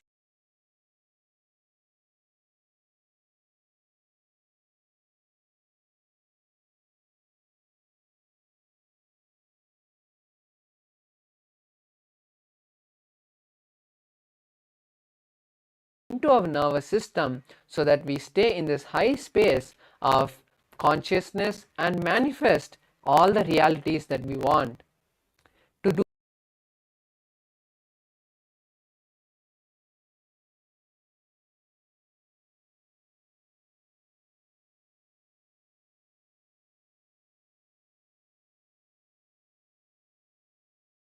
manifesting the power of third eye, so quickly grab a eye band after the Poorna mantra is chanted, after we finish with the yoga session.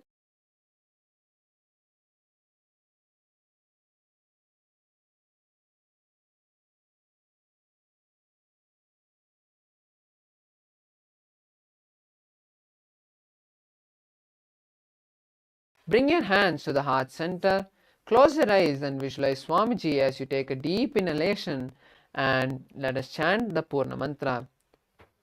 Om Purnamadav Purnamidam Purnat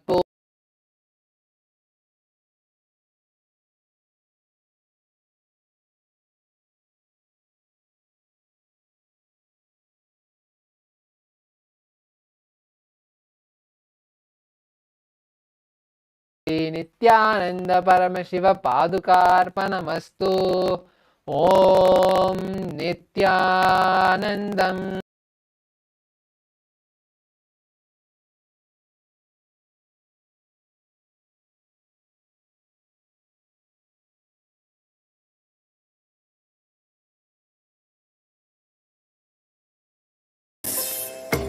And manifest the powers of Mahasadashiva. Om Nithyananda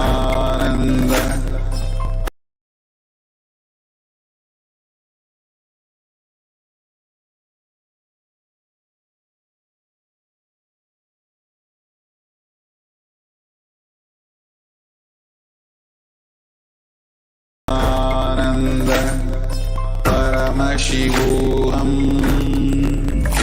Om Nithyananda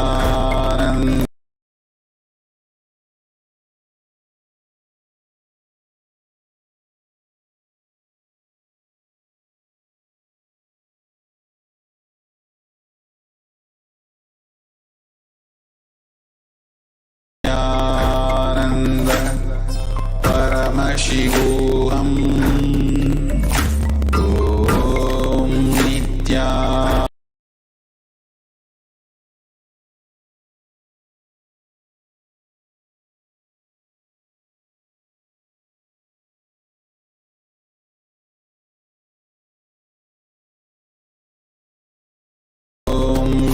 Nithyananda Paramashivoham.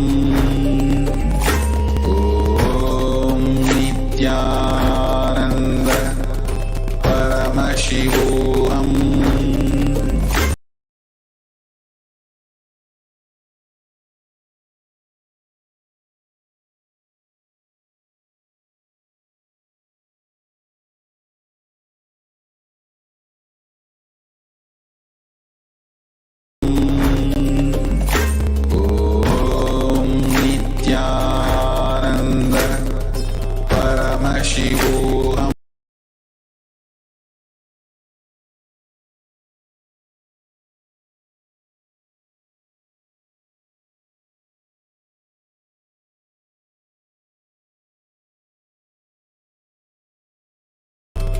Paramashivoham. Om Nithyananda.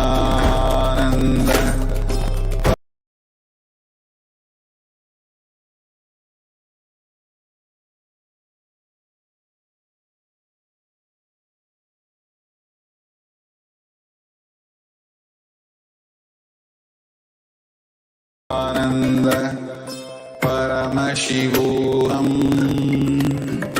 Om Nithyananda.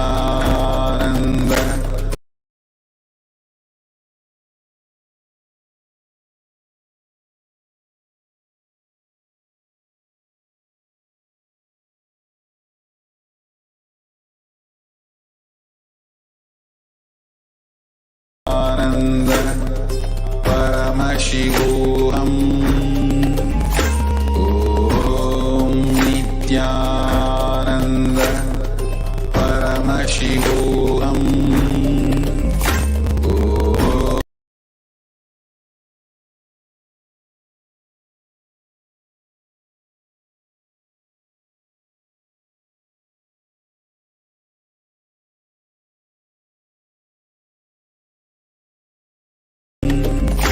Om Nithyananda Paramashivoham.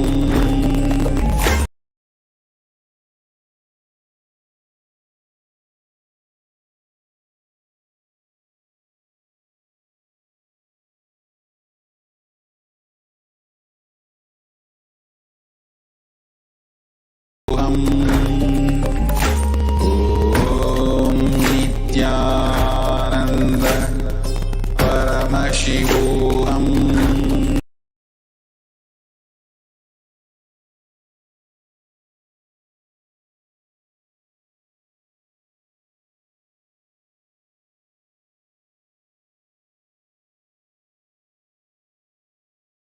Shivoham.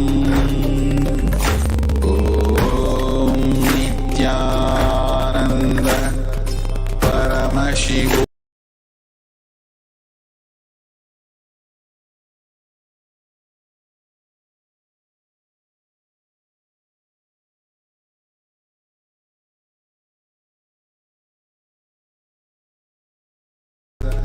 Paramashivoham.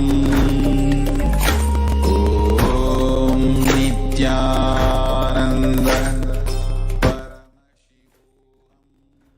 Nithyanandam Paramasukhadam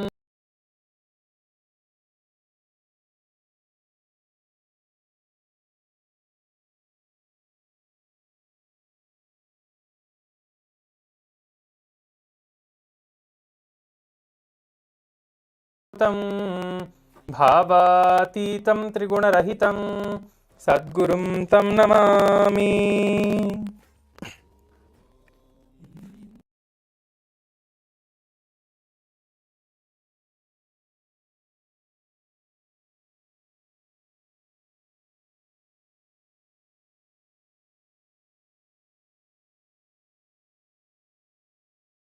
Everyone who is participating in the yoga, and also today is the day of Krishna Janmashtami. I welcome all of you on this auspicious occasion of Krishna Janmashtami.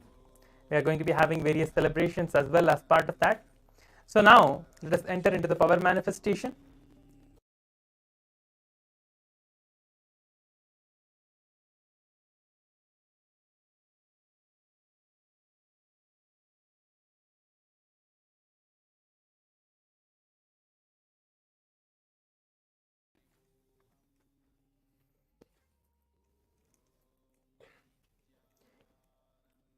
We've all done the yoga, and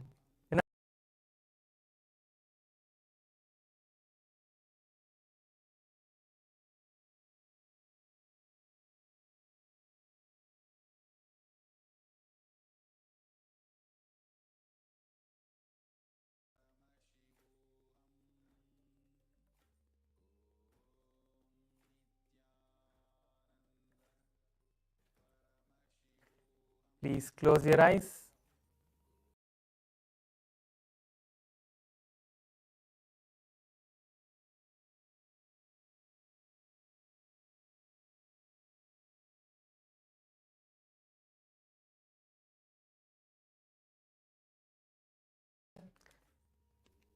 कपालान्तर्मनोन्नस्य तिष्ठन्मीलितलोचनः क्रमेण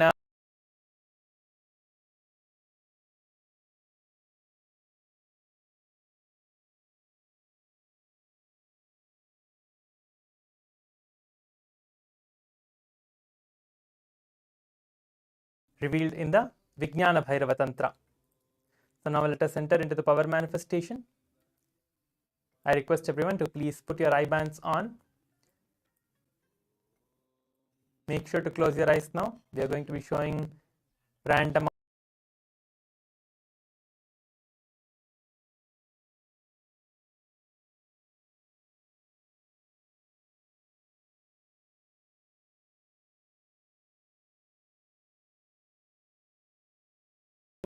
literally your entire being should vibrate with the Mahavakya. Visualize Swamiji now, any form of Swamiji where you feel that space of oneness.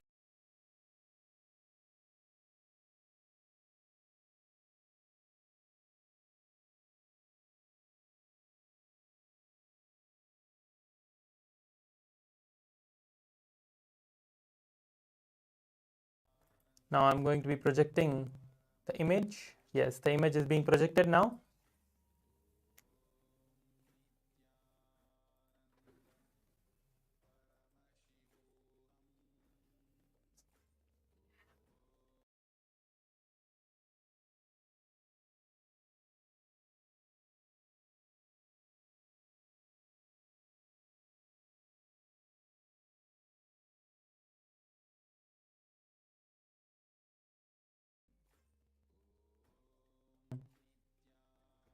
Keep your eyes closed.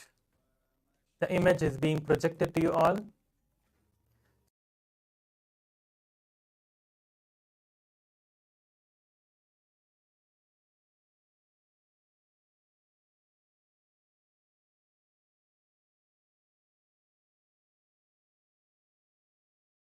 You to chant the Mahavakya and manifest the power.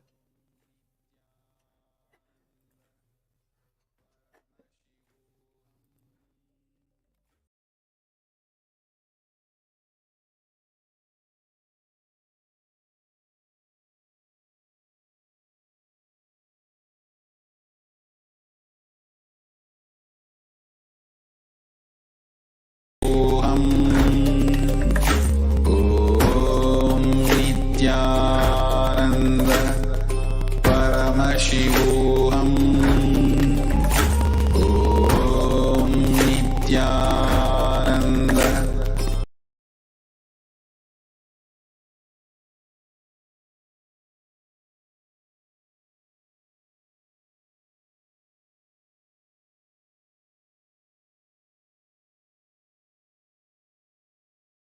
Ananda Paramashivoham Om Nithyananda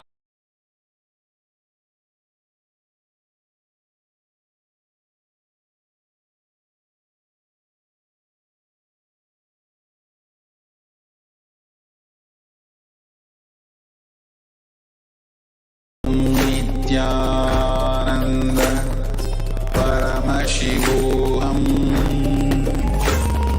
Om Nithyananda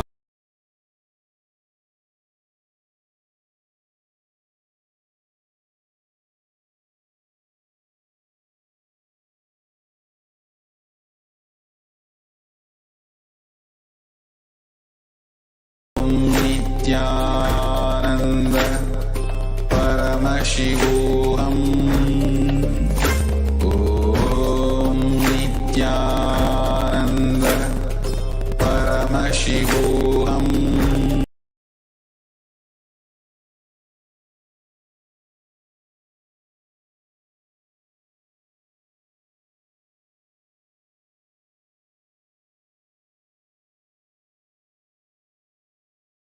Paramashivoham Om Nithyananda Paramashivoham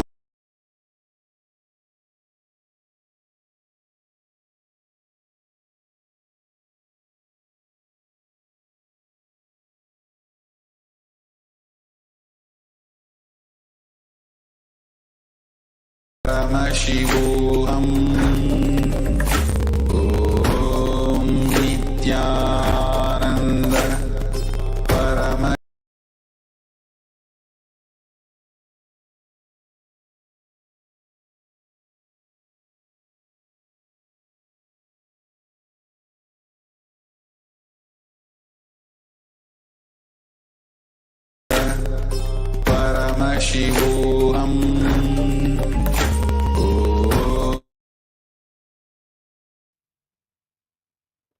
Now, slowly open your eyes. Take your eye bands off and slowly open your eyes.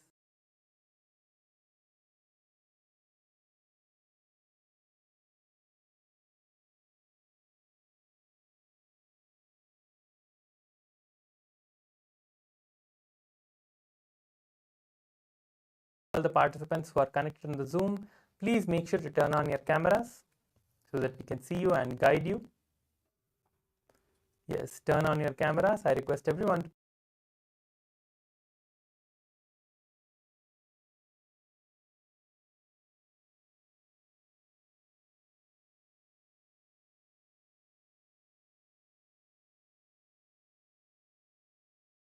on the screen through your third eye. Share it in the Zoom chat now. You have a few moments and then we will be moving on to the verification of the answer that we saw in the third eye with what was projected. Please go ahead and share your answers in the Zoom chat.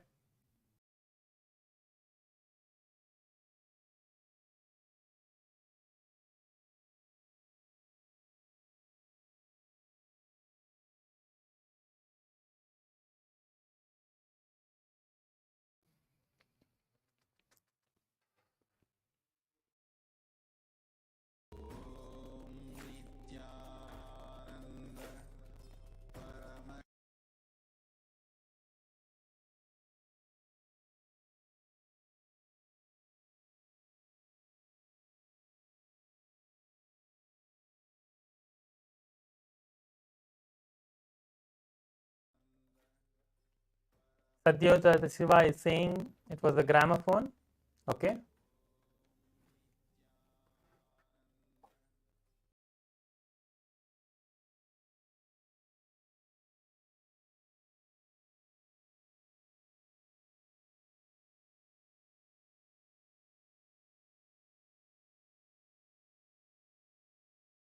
In the screen now, please go ahead and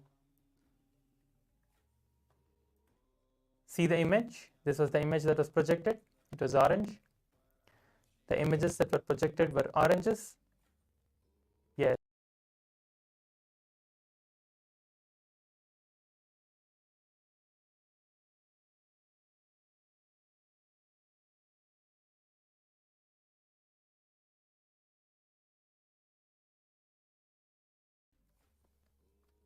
And start chanting the Mahavakya. Visualizing Swamiji in your third eye.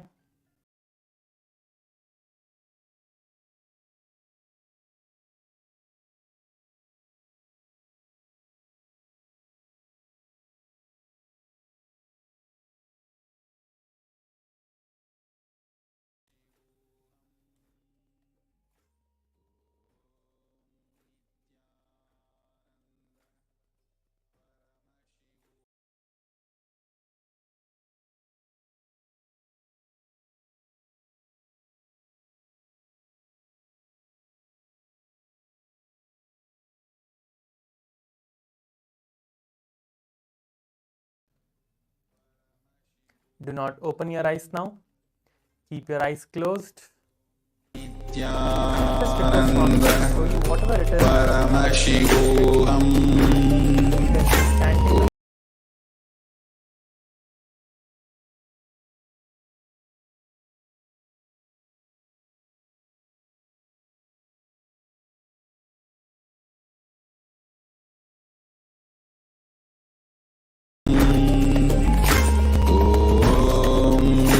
Nithyananda. Paramashivoham.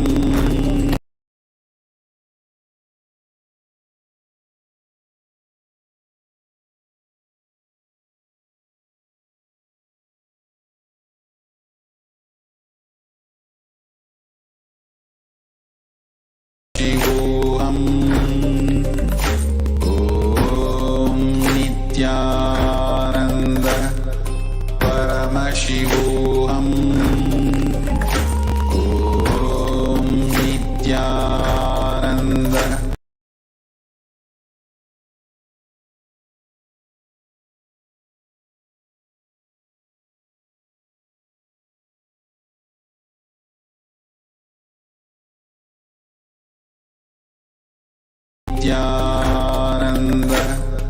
Paramashivoham Om Nithyananda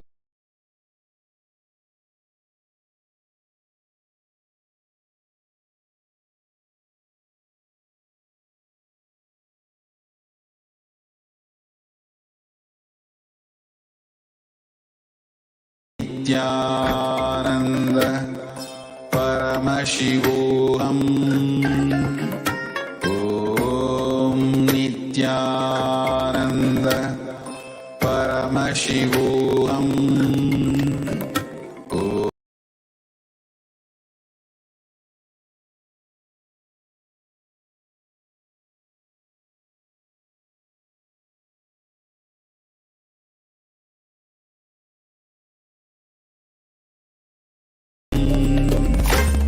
Om Nithyananda Paramashivoham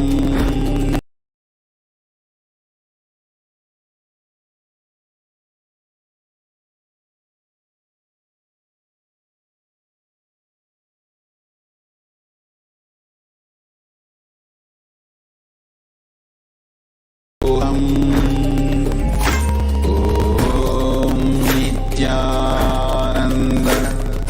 Paramashivoham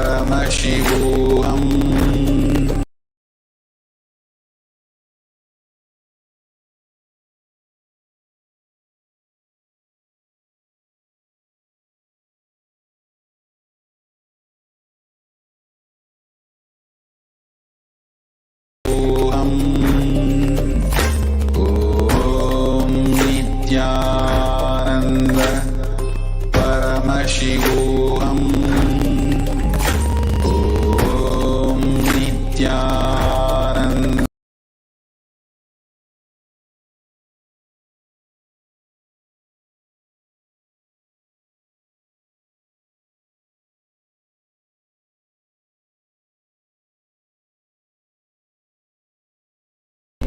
Nithyananda Paramashivoham Om Nithyananda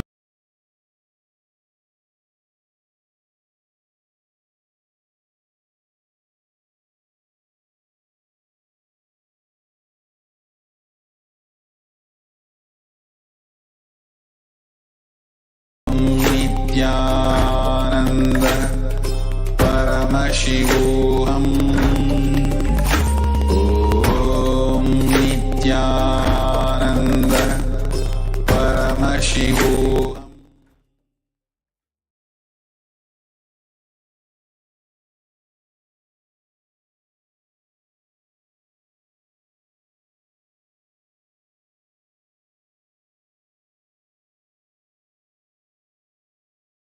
Please go ahead and share your answer in the Zoom chat, whatever it is that you saw in third eye. Please go ahead and share your answer in the Zoom chat. Make sure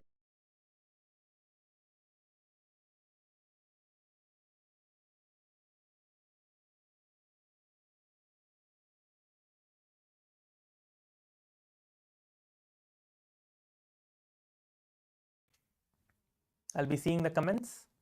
I see that few participants are posting your answers. I request everyone to share your answers.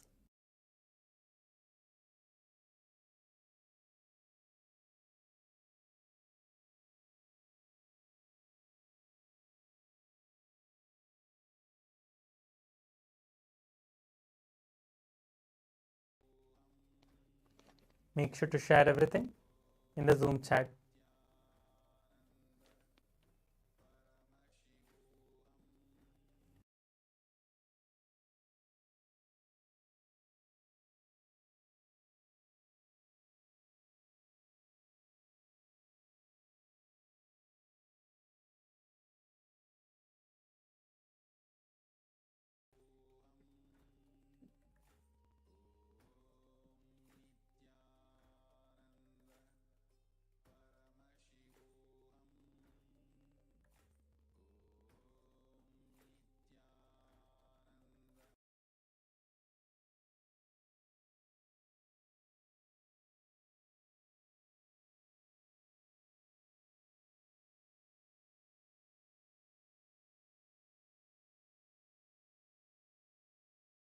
powerful cognitions, you will start manifesting the powers. Okay, power manifestation going? Great.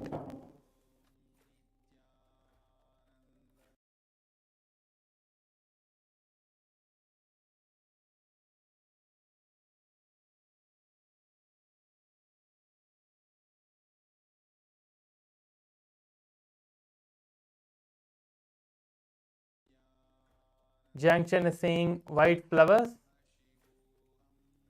Okay.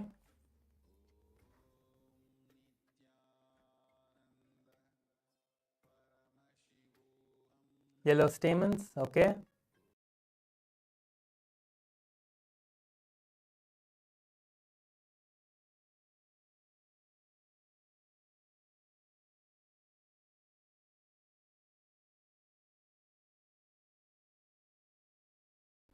This was the image that was projected to you all. So whoever were able to see that is great. Okay, Krishna Swami Mutaya said that he saw flowers. Okay.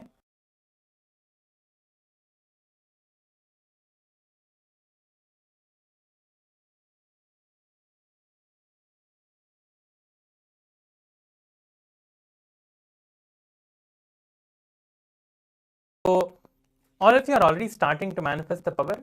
See, many of you, I see that many of you are still using your logic in the power manifestation. Just because there was a fruit before, you are thinking that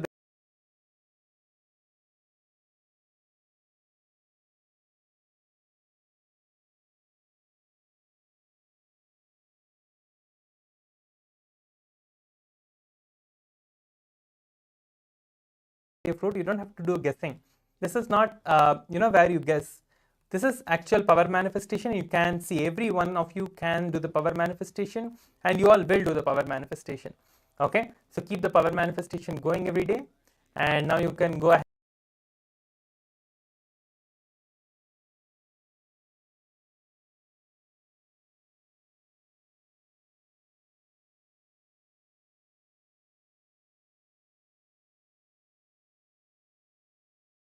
Okay, and the powerful cognitions which are giving you the enlightenment. Yes, let us now finish with the Poorna mantra.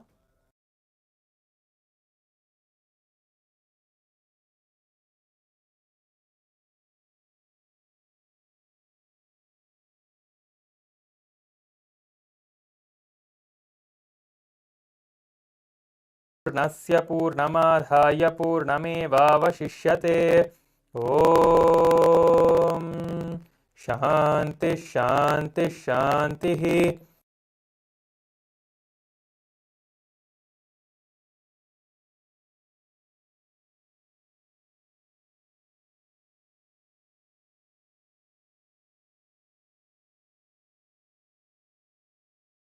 Please stay tuned for the next session. It's going to be starting in a couple of minutes.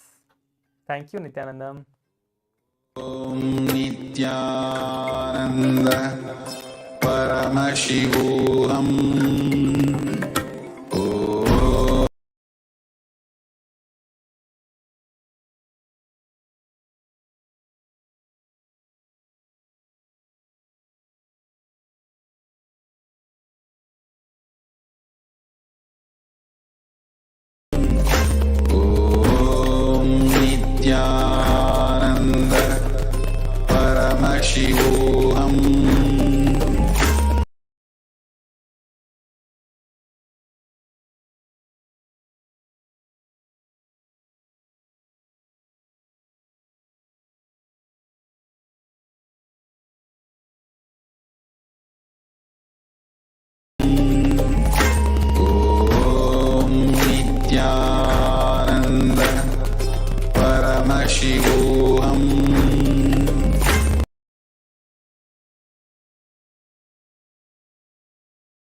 Nithyananda Paramashivoham Om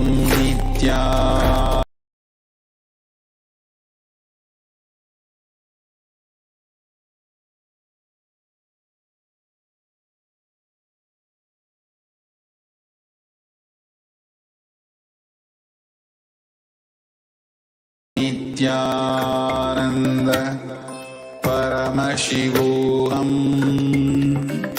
Om Nithyananda Paramashivoham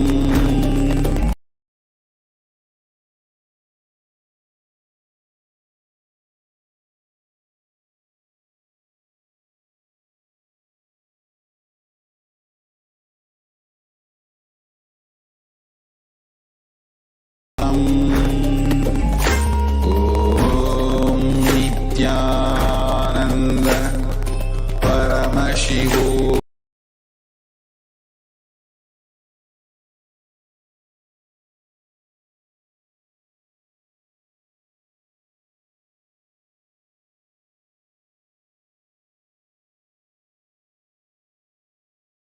Paramashivoham Om Nithyananda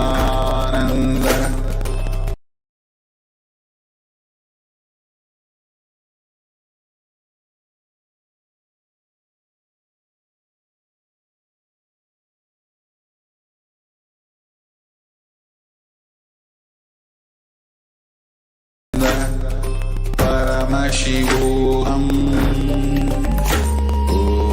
Om Nithyananda Paramashivoham Om Nithyananda Paramashivoham Om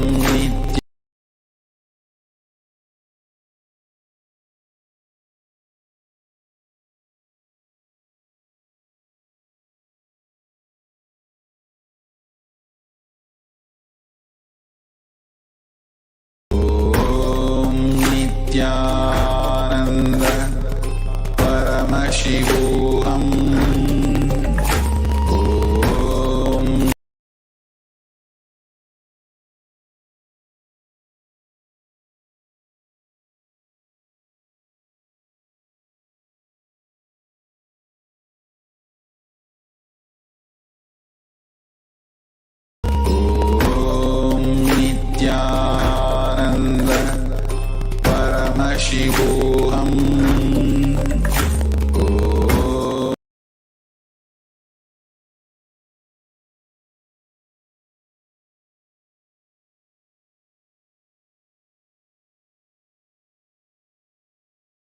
Om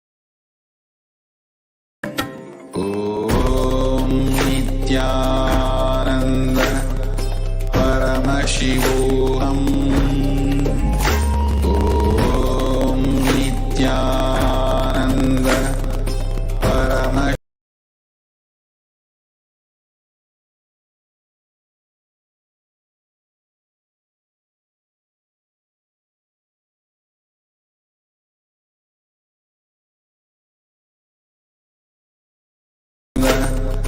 Paramashivoham Om Nithyananda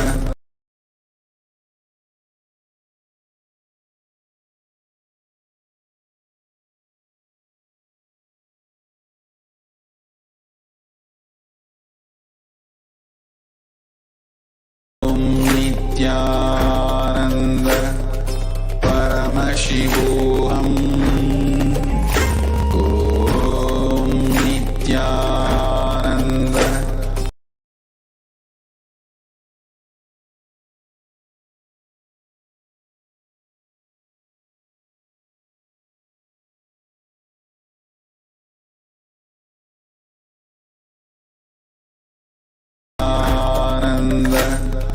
Paramashivoham Om Nithyananda Paramashivoham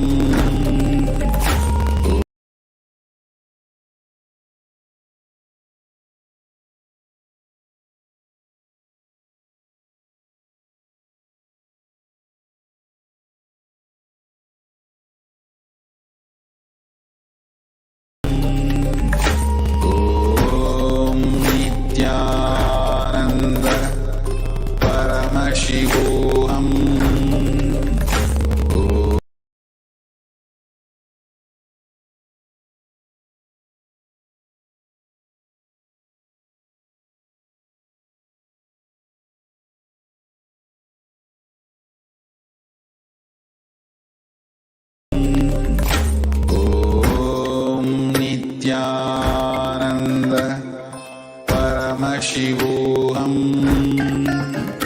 Om Nithyananda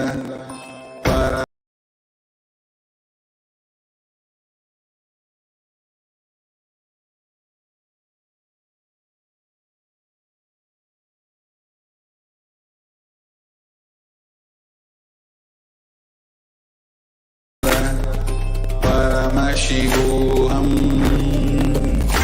Om Nithyananda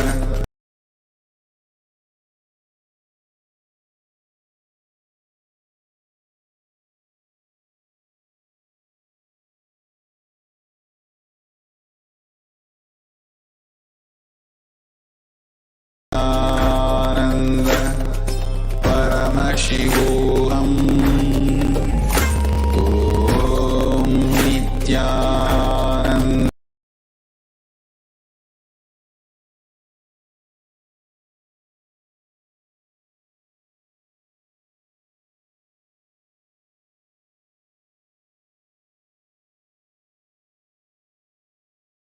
Nithyananda Paramashivoham Om Nithyananda Paramashivoham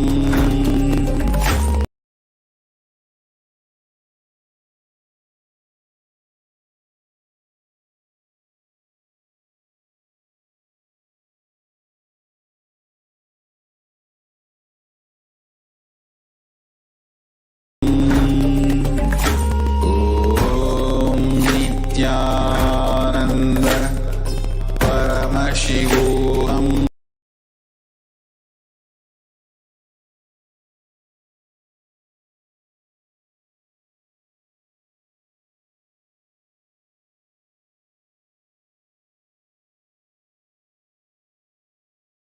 Paramashivoham Om Nithyananda Paramashivoham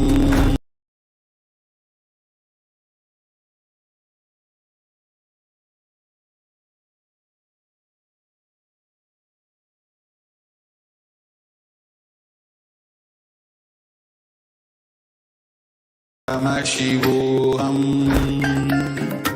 Om Nithyananda Paramashivoham Om Nithyananda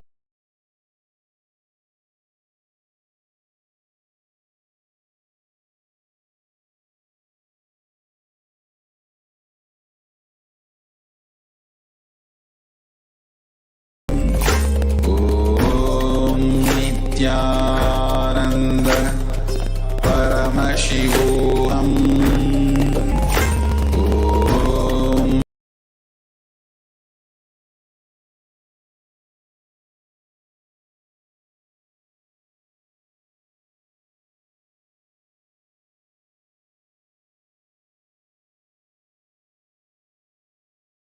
Om Nithyananda Paramashivoham Om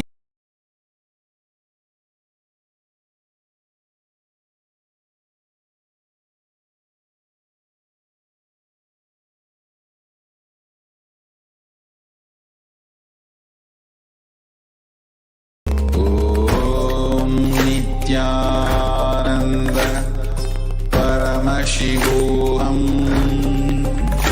Om Nithyananda Paramashivoham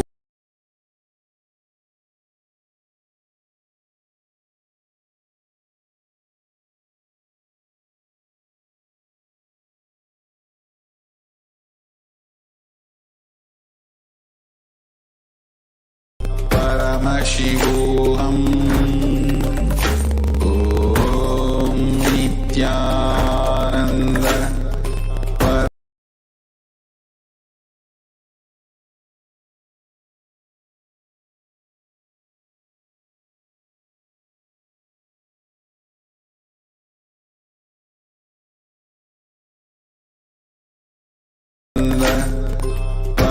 Paramashivoham.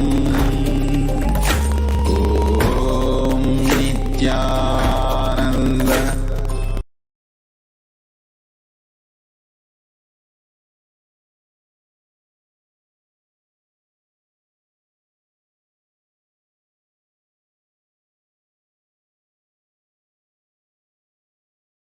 Ananda Paramashivoham.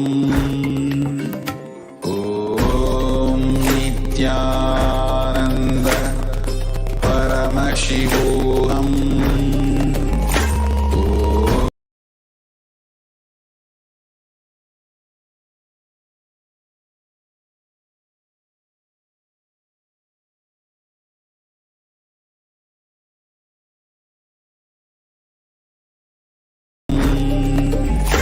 Om Nithyananda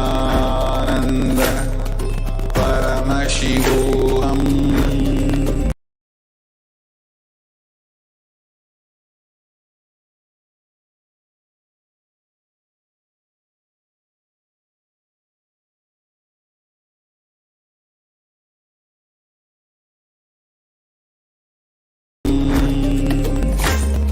Om Nithyananda Paramashivoham.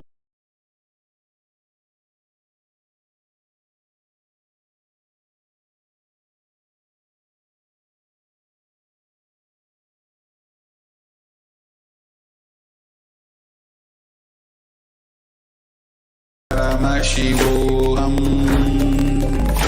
Om Nithyananda.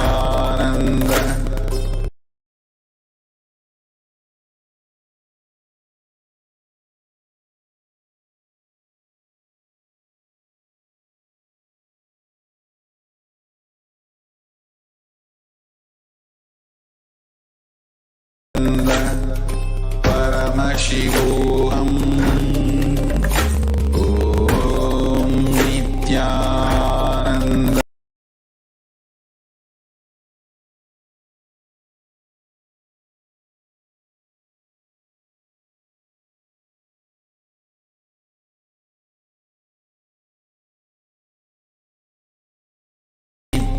Nithyananda Paramashivoham. Om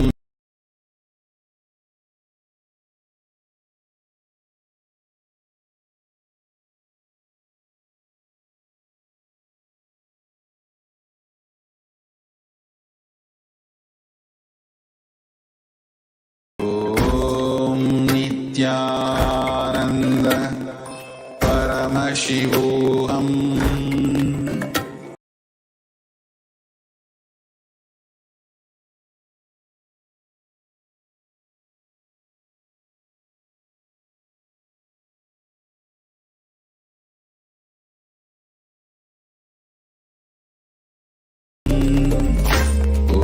Om Nithyananda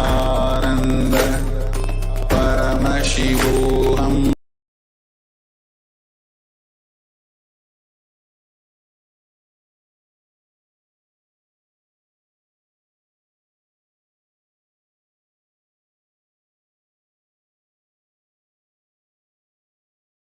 Shivoham.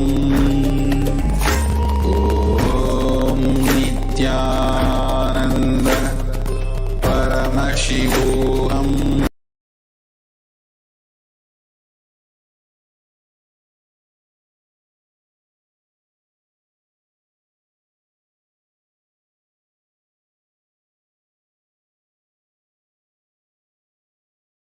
Paramashivoham. Om Nithyananda Paramashivoham. Om Nithyananda.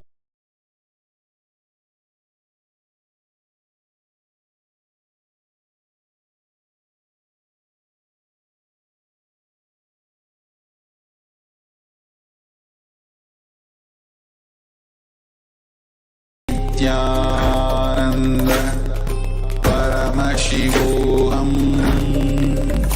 Om Nithyananda.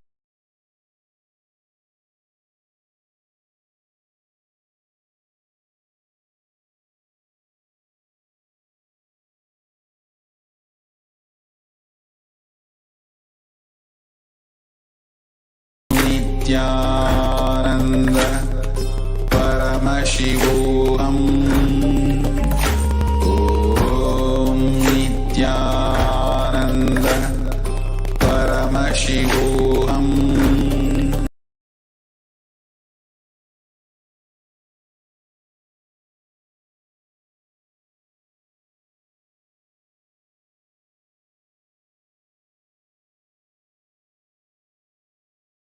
Paramashivoham Om Nithyananda Paramashivoham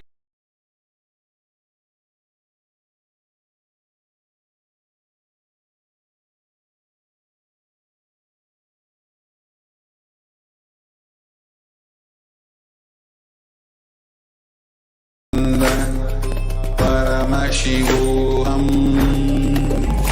Om Nithyananda Paramashivoham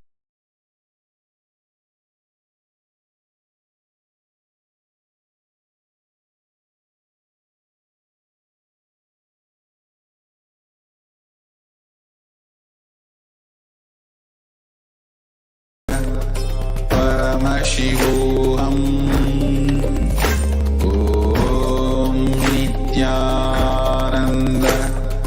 Paramashivoham Om Nithyananda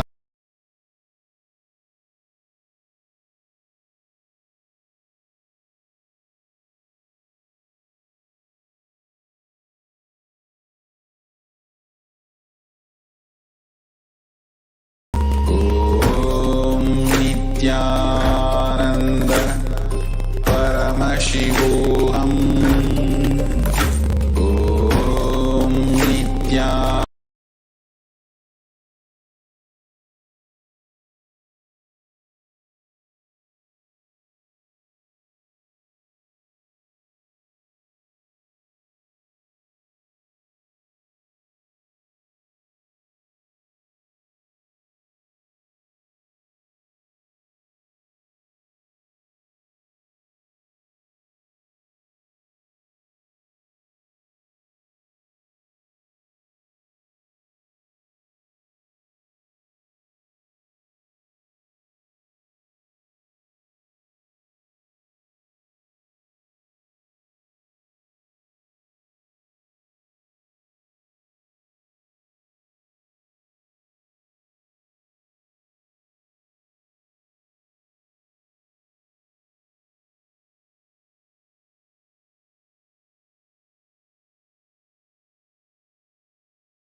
Eyes and manifest the powers of Mahasadashiva. Om Nithyananda.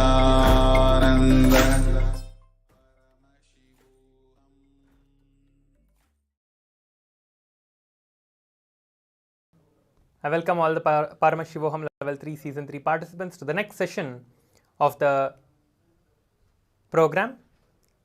This is the first session of the program, which is the Jnana 1. So let us enter into the program now. On this auspicious occasion of the Krishna Janmashtami, I welcome all of you to the Paramashivoham Level 3 Season 3. Now let us enter into the session where we are going to be seeing the Supreme Pontiff of Hinduism, Swamiji, speaking about the Vaikunta and giving us all the experience of Lord Sri Krishna. So there are going to be various celebrations as part of the Krishna Janmashtami today. There is going to be Pada Puja, Tulabharam and various offerings on the day of Krishna Janmashtami. So let us now prepare ourselves to experience all of that. So now let us enter into the video and listen to Swamiji himself explaining and giving us all the experience of this.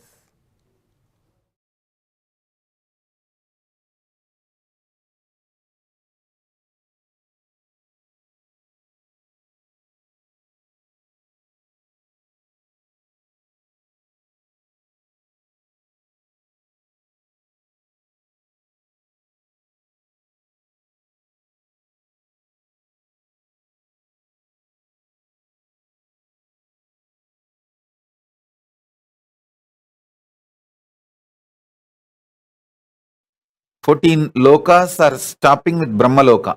After that, the four is beyond Brahmaloka. Vaikunta, Shripuram, Kailasa, Mahakailasa is beyond the 14 lokas. There is only Turyadita in those four spaces. Vaikunta, Shripuram and Kailasa, Mahakailasa.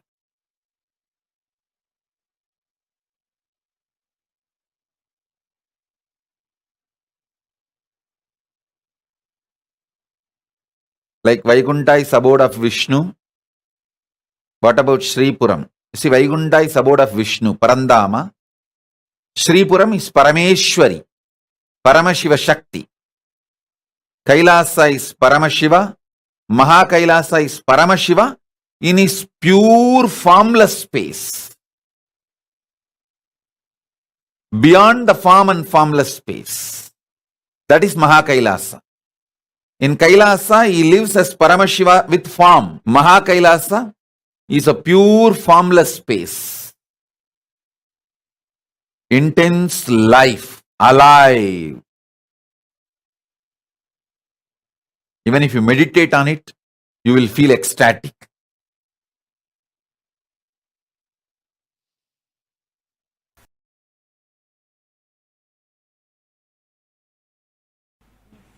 There's a beautiful story. Vishnu was lying on the Vaikunta. Mahalakshmi was pressing his feet. Suddenly Vishnu got up and started running. Mahalakshmi thought, did any demon attack Vaikunta? Even then I have never seen in my whole life Mahavishnu running like this. And she was also chasing him and asking, "Arey, tell me, why are you running? At least tell and run. Which demon is attacking? I don't see any demon, any attack." Then Vishnu, without reducing the speed, the same speed running, and he's telling, look there, look there. There, the Prahlada was trying his small hand and trying to show in which pillar Vishnu is there. The father is asking, Hiranyakashipu is asking, hey, in which pillar your Narayana is there? In this pillar or that pillar? So the Prahlada, small kid, he is only a 5-year-old kid. When Narasimha Avatara happened, he is only 5 years, not even 6. 5 running. So that small baby is raising the hand and trying to show. Narayana says, whichever pillar that finger is showing, I have to get into that pillar. I can't afford to I can't afford to let my devotee down. It boils down there.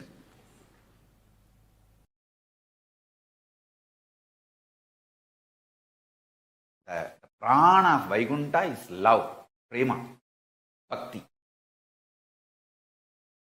It's very intimate space, Vaikuntha. Kailasa is oneness, yaga, fire.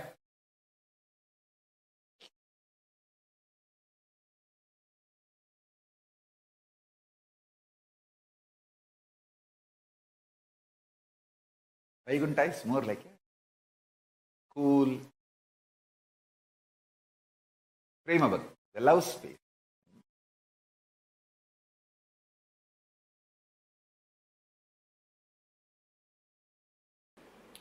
Seeking is nothing but your ability to throw tantrum and get the attention of the cosmic mother.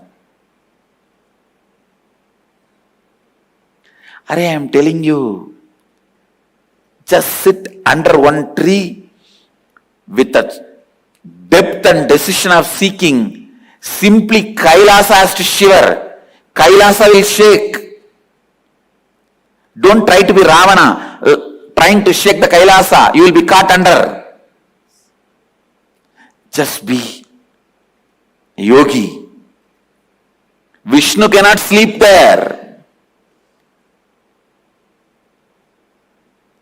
Vaikuntha will have a tsunami. He has to come down and attend to you. Because after all, Vaikuntha, Kailasa and all is nothing but a parallel universe of you. Your Anagata Chakra. The parallel universe of your Anagata Chakra is Vaikuntha. Parallel universe of your Anya is Kailasa. If you shake your Anya, Kailasa has to wake up and Mahadeva has to appear in front of you.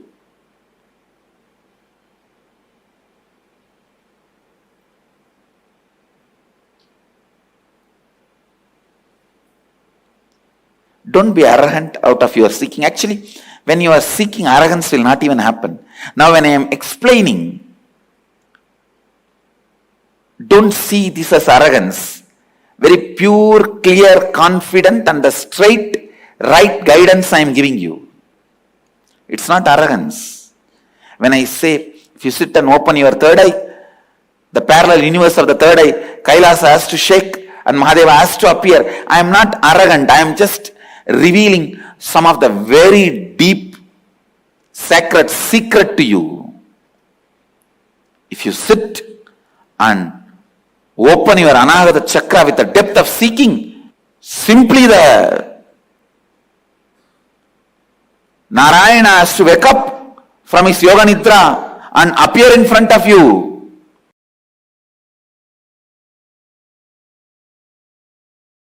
Let me explain some of the important things you need to know about puja. The first truth you need to know, God exists and He accepts your love, your devotion. Actions you perform as demonstration of your sacred sentiment that I love you, I am surrendering, I recognize your existence in my existence.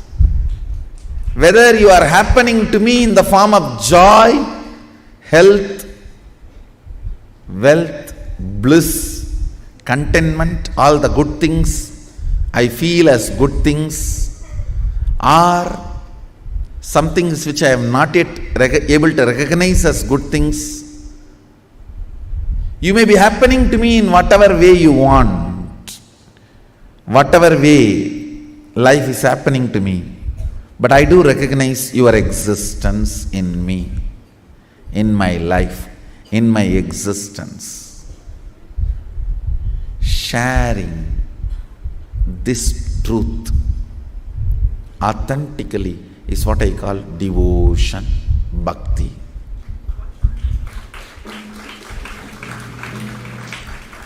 Manifesting powerful cognitions about the universe is bhakti, and manifesting powerful cognitions about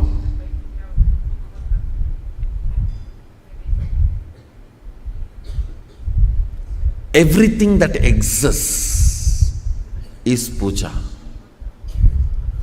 Puja is the time you naturally manifest most powerful sacred cognitions about life, about universe, about God. Especially if you understand those mantras, the sacred sentiments, meaning behind those mantras. We will start soon classes, sessions, for every one of us to understand the sacred sentiments. When you sit with those sacred sentiments and Bhava Samadhi, I tell you, it is literally Shakti Pada with Sadashiva himself.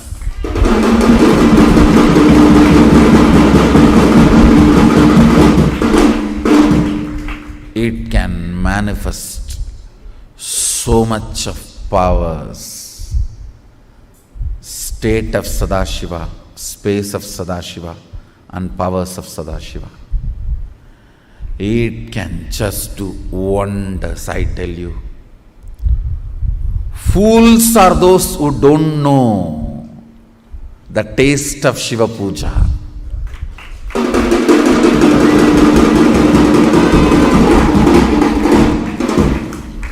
It is actually literally missing an important component in the life.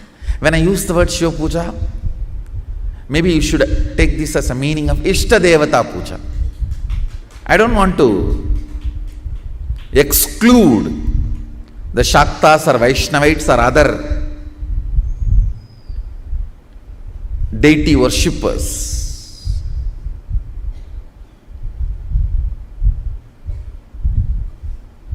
Because now I am practicing and promoting Shiva Puja, I am using the word Shiva Puja. Otherwise, you should take this as a Ishta Devata Puja. Whoever is your Ishta Devata, I tell you, the Ishta Deva Puja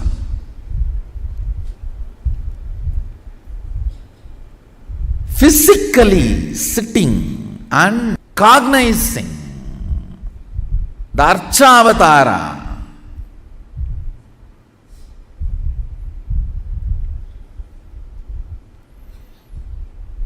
and collecting all the things needed to offer it to him, and offering by invoking the tremendous sacred sentiments and just getting soaked into it. It's a methodology of creating Kailasa wherever you are.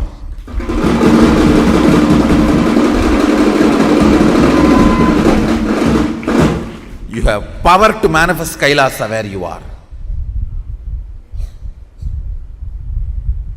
And your sacred sentiments are so powerful, he has to recognize it. And he is waiting to recognize it.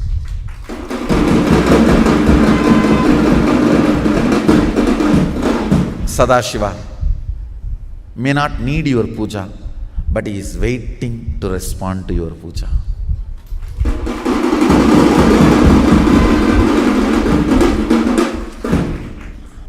Your sentiments are different. You think, oh, if he is waiting for me, then he needs me. No.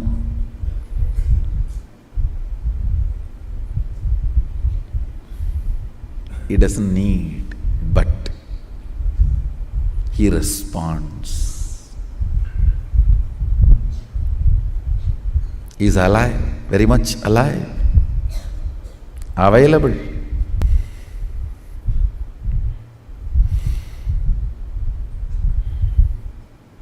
puja is 100 times more than sitting in mandala process with me.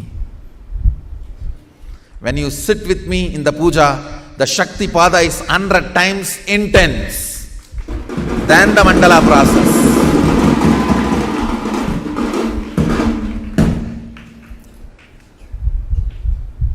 Because the sacred sentiments invoked.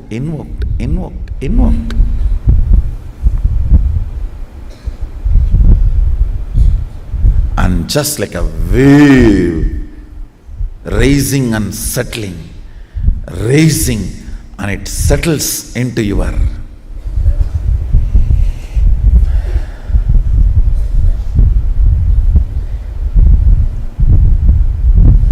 muscle memory. The sacred space of puja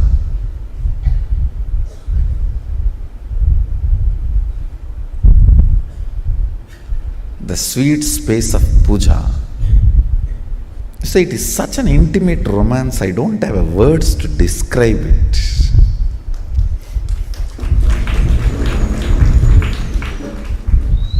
Romance described loses its sweetness and sacredness, becomes dirty.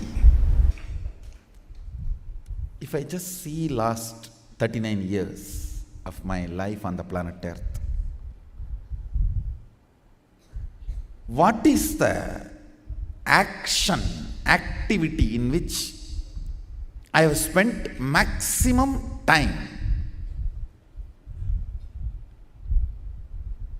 Not yoga, surely not talking to you guys and taking class, not doing Sangha activity, not doing meditation,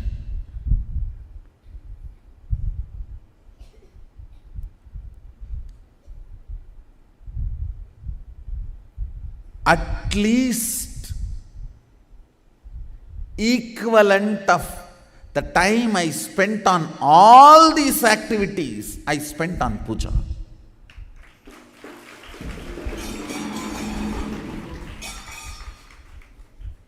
Sometimes 11 hours or 15 hours at a stretch I'll sit and do puja.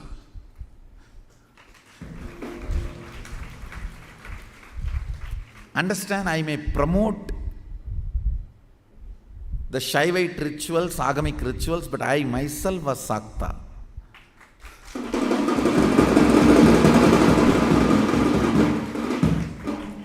I practiced Shakta tradition, Sakta Sampradaya, means worshipping Devi. Basically, I received Bhuvneshwari Vidya from my Guru, Vipudananda Puri. After I had darshan of Devi appearing, and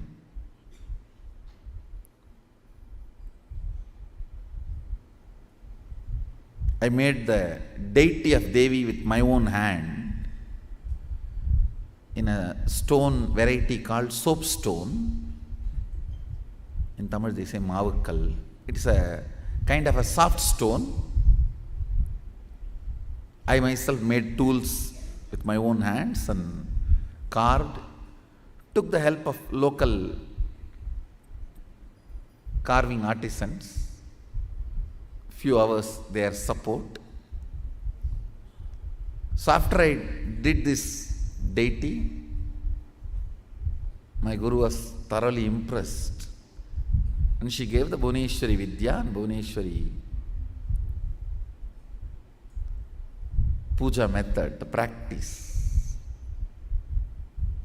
In those days there was no Google, so the local library is the Google. I'll go and sit in the local city library. It is not, I should not say city library, a village library. There was a government library where a lot of books will be there. And Ramanashram also used to run a library.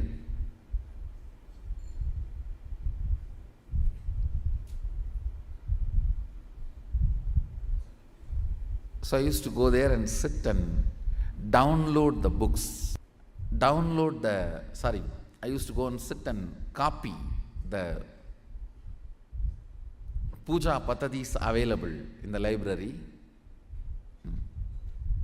You can all see the deity I carved after having darshan of Bhuvaneshwari. Exactly as I had darshan, I carved her. I carved her.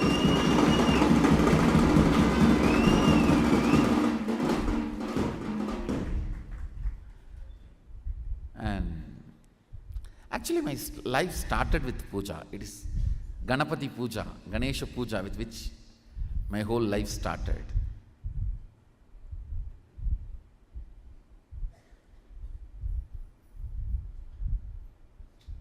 If I am not doing what I am doing, I will be only doing puja. I would have been a pujari. Just sitting in some remote corner Shiva temple from morning till night. I may be just sitting and pouring water on the Shivalinga, chanting some slokas I know, or the mantras I know. That would have been my favorite time pass, or life pass, I should say. After I started preparing the manual, my guru used to correct the spelling mistakes, and she will give me the meaning and procedure.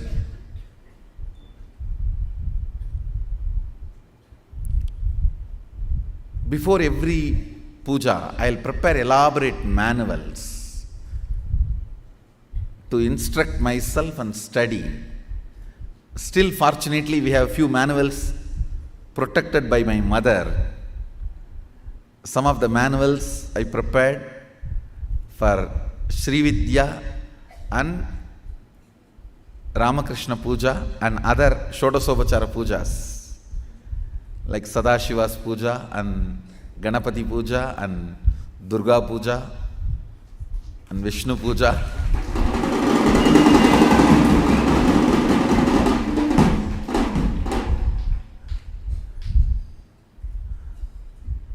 Still we have some of the manuals, fortunately. Much of them are Sanskrit and Tamil mix, means in Sanskrit script also I'll write the mantra, and then Tamil script also. I'll write the mantra and write the meaning in Tamil, procedures in Tamil.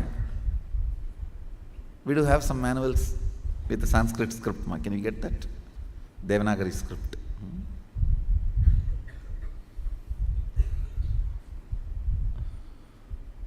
Some I'll write only in Tamil. But I'll first prepare elaborately to educate myself. Thanks to my grandfather who put the seed of puja inside me, I have seen his sincerity. See, when the business hours increase, he will come back to home only night 1 o'clock. And after 1 o'clock, he will take bath and do the night puja. Night puja will be only 10-15 minutes. Then he will sing for some half an hour, all the stotras. He will go to bed by 2 o'clock. Next day again he will be awake 4 o'clock, take bath and do his pranayama. I have not seen him doing yoga, but I have seen him doing pranayama. He will do pranayama and start his puja. He is not a great pandit, but whatever few mantras he knows and stotras, with that he will do a very relaxed, spending lot of time, not hurry-burry, washing and cleaning those deities, clothing them and jewelling them and applying sandalwood paste and offering flowers or bay leaf and then the Naivedyam. Elaborately, very relaxed way, at least 1 hour he will spend. I have seen this from the time I remember me. From the time I remember me,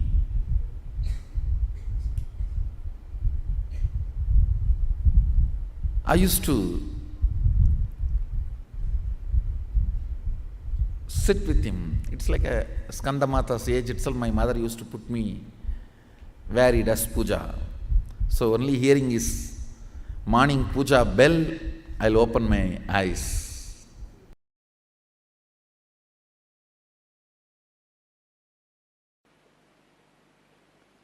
There's a beautiful story in Ramanuja's life.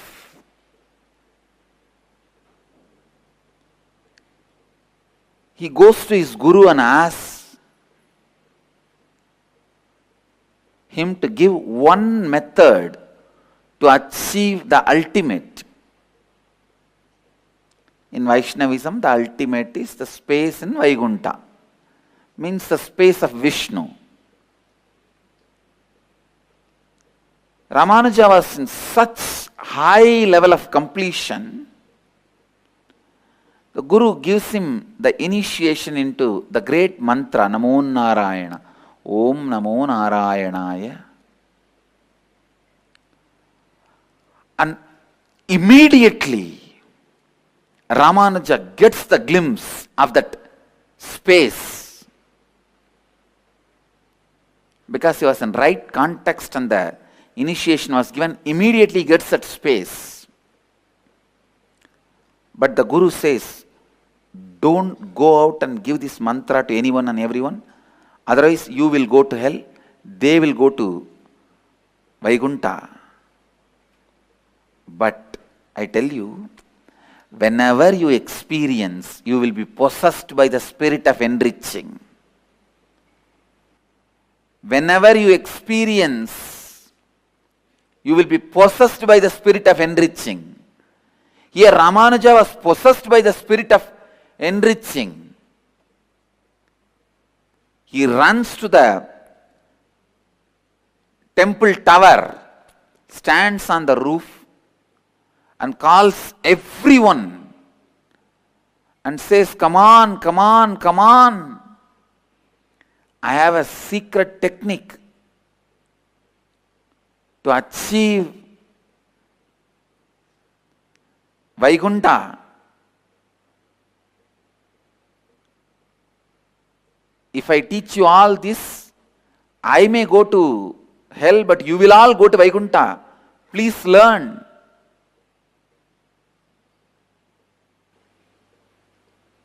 Immediately, he initiates everyone into that great principles and the Maha Mantra, Ashtakshari, Om Namo Narayanaya.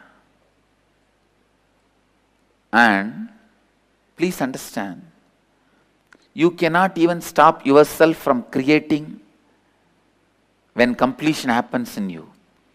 Completion is so powerful that uses you and simply creates naturally through you. When you complete, creation becomes your natural self-expression, and you cannot stop even yourself from radiating creation.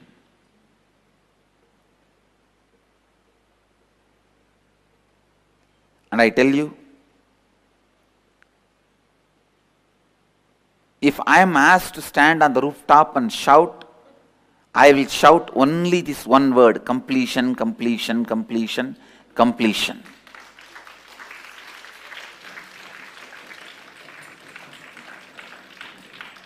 Like Ramanuja, how Ramanuja shouted, Om Namo Narayanaya, the mantra for the ultimate Vaikuntha.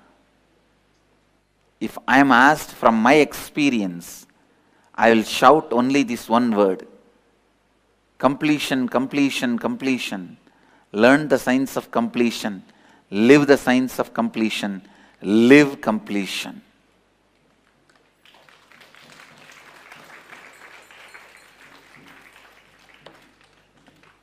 I know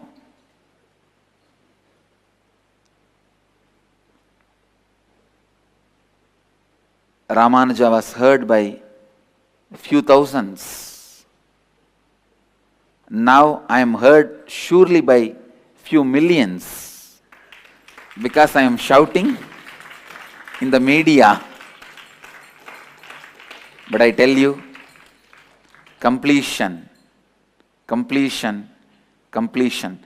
Learn the science of completion and complete with everything.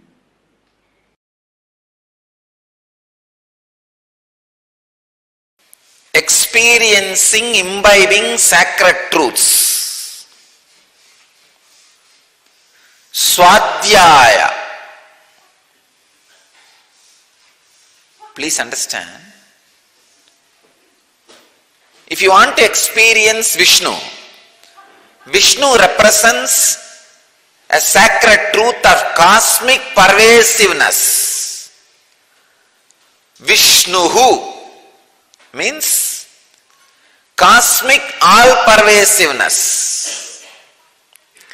Imbibe that sacred truth of cosmic all-pervasiveness through deeper and deeper understandings and visualization.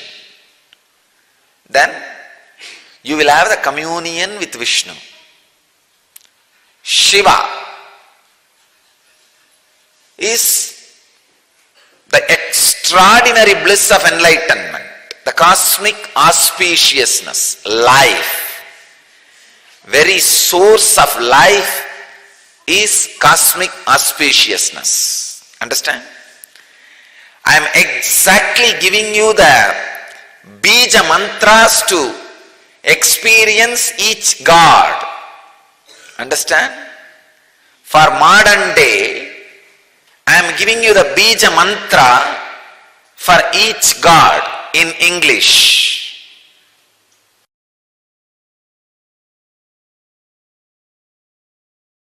Pure consciousness is all-pervasive. Even the moment you meditate, you just know.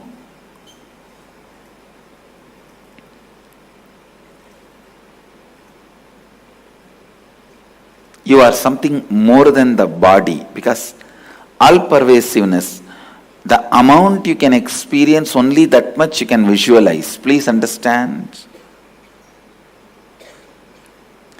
Physical things, for example, this seat, this asana, even if you don't experience what it is made of and how it feels, you can see it. You can grasp it. But the more and more things become subtle, it's the depth of your experience, how much you feel one with it, that much only you will know it. For example, physical, I already gave the example. You don't have to become one with this seat to see this seat or to use this seat, but a mental idea. You may need to become one with that idea to grasp the emotion and context behind that idea. Spiritually, how much you experience oneness with that idea, that much only you will even understand it. Please understand, pure consciousness is all-pervasive. Meditate on it. What is it? All-pervasive. Is it ocean? No. Even water is not all-pervasive. Is it air? No. Beyond the Valimandala, the air field, it's not all-pervasive. Then what is the all-pervasive? Space? No. Like space. Because even in our space only there are some few billion planets. But universe is much beyond. Few billion planets we have ever understood or imagined. Vyakta, avyakta, manifest and unmanifest. manifested and unmanifested. Vyakta Vyakta, manifest and unmanifest.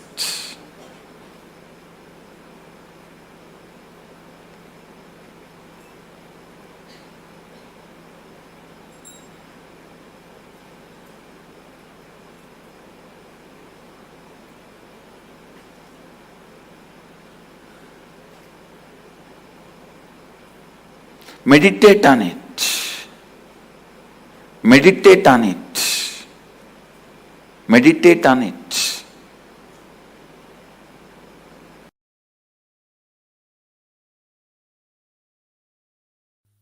Vaikuntha Ekadashi is the day. So tonight Dwadasi starts. Now all the devatas are supposed to wake up and do their Panchakriya and yoga, Nitya Anushtana, and start their puja.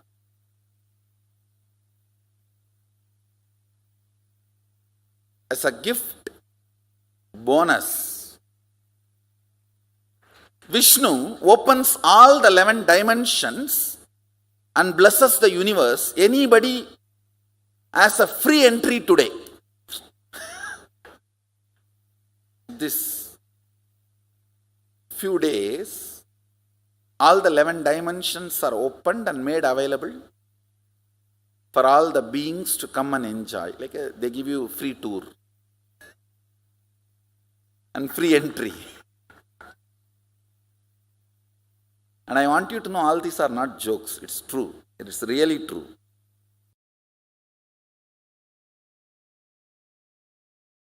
Listen. Los Angeles Kailasa is one of the most important Kailasa till now I have manifested. The deities are literally birthed by Paramashiva, myself directly. The Archavataras residing in Los Angeles can connect you directly to Kailasa and other vertical time zones. Sit, pray to Venkateshwara in Los Angeles Kailasa, you will experience Vaikuntha directly. Connect, worship Ganapati in Los Angeles Kailasa. You will experience Kailasa directly. You will see Ganapati in Kailasa directly. Every deity. Same way. Rajeshwari in Kailasa, Los Angeles. Connect with her. You will directly see Sripuram, Parashakti, Parameshwari, Rajeshwari. Every god in Los Angeles is directly birthed by me, Paramashiva, myself. The deities there directly will connect you to other portals, other lokas, and bring all the best things from that loka. Not only the boons you ask, darshans of gods and liberation itself. Los Angeles Kailasa will be one of the most important Mukti Kshetra. This temple will be there forever till sun and the moon is there. That temple cannot be shifted. That deities cannot be shifted. It will be there forever. Liberating millions and millions and millions. I tell you,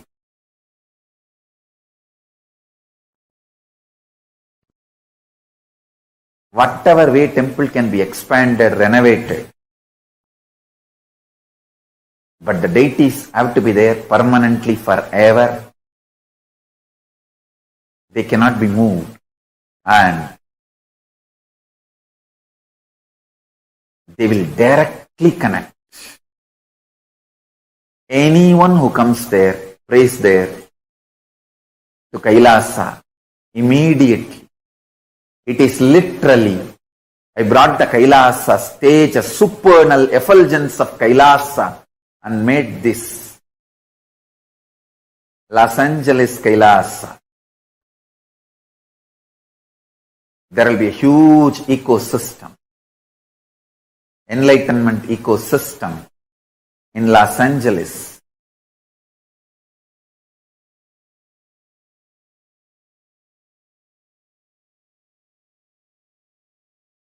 Like Tirumala, Tirupati, Varanasi, Madurai. Thousands and thousands will stand in queue for hours and have darshan of Los Angeles Kailasa.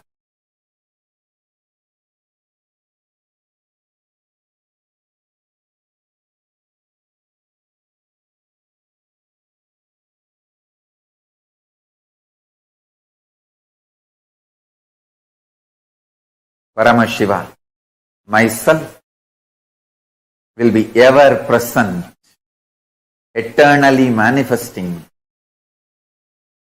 with all the gods and goddesses of Kailasa in Los Angeles Kailasa, forever gracing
And so beautifully, Swamiji revealed to all of us about the Vaikuntha Loka. And to all the participants that are here with us, happy Krishna Janmashtami. And all of us are here to celebrate this auspicious Krishna Janmashtami with Swamiji, the Nijavatara of Parandhama. Oh my God, I'm so excited. Especially, I'm really waiting eagerly for what is going to be today's darshan, to see, witness Bhagavan Krishna, to celebrate this auspicious Krishna Janmashtami. How excited are each of you? How excited do each one of you feel right now? Take a few minutes and share with us. And the happening of Krishna is the most auspicious happening on planet Earth, right? He exuded supreme joy, supreme bliss, and he exuded the ultimate ecstasy of what it means to be Paramashiva, what it means to be in that space of Parandhama, Parabrahma, Paramashiva, whichever word that we give it. And today we're all celebrating the auspicious occasion of the birth of Sri Krishna 5,000 years ago. On this very auspicious day, Bhagavan Sri Krishna descended on planet Earth. The way Swamiji tells about Bhagavan Krishna, right? Like, he's a hero of the cosmos. The whole cosmos celebrates Bhagavan Sri Krishna.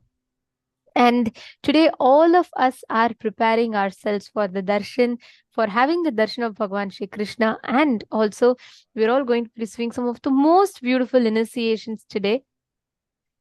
So, hope all of you are excited. Yes? Very, very soon we are going to be having the darshan. The darshan today is happening at 2 p.m. Eastern Standard Time. So do not miss. please, if any of you have your friends, your family members, anyone that you have to invite, please invite them today. It is a very, very auspicious day, and receiving darshan on this day is extremely beneficial. So nobody should miss. If any of you have your friends, family members, anyone, can I request all of you to invite them and please share with them so that all of them can join and they all need not miss the darshan. Today we're all going to be having a very special initiation into awakening the wealth consciousness. Today, when you connect to Bhagavan Sri Krishna, right, he's the embodiment of auspiciousness, he's the embodiment of courage, charisma, whatever word you give it. And today, to this Bhava Darshan, in this Bhava Samadhi Darshan, when you ask Swamiji for any boons pertaining to wealth, auspiciousness in any dimension of life, you will be blessed, showered with love, overflowing ecstasy and fulfillment in all of those dimensions. So I request all of you to make use of this opportunity today to pray, to connect to Bhagavan Krishna, and all your prayers ask, get the boons and blessings. And also please invite your friends, your family members, everyone, so they don't miss as well. Right. So, yes, I see many of you saying Happy Krishna Janmashtami, Happy Krishna Janmashtami for everyone. Shane another thing. I'm so excited. Swamiji is stacking up boons on all of us. 15 plus so far. And soon you'll lose the count of it for sure. Because what Swamiji is showering us with is just something like beyond our logic itself, right? Today, actually, just see, till now, all of us have been having darshans every day. Like even yesterday, we had such a powerful Kalabhairava Bhavasmara darshan. And then before that, like each day, we have different forms of Paramashiva's darshans, right? Today, I request all of you to just see how the darshan is, and then you can share with us, because today you will experience a completely new dimension where Swamiji is sitting as Krishna, exuding that love, the divine love and celebration. Oh my God, I can't think of literally anything else other than the darshan that we are going to be having. So take a few minutes if you are here for the first time, or like even if you want to invite your family members, go ahead. Just tell them to come and join you. Let them also sit along with you and enjoy, experience this auspicious darshan that's going to be happening very soon. Actually, today the darshan is going to be happening much, much, much early at 2 p.m. Eastern Standard Time. Right now it is 11:36 Eastern Standard Time.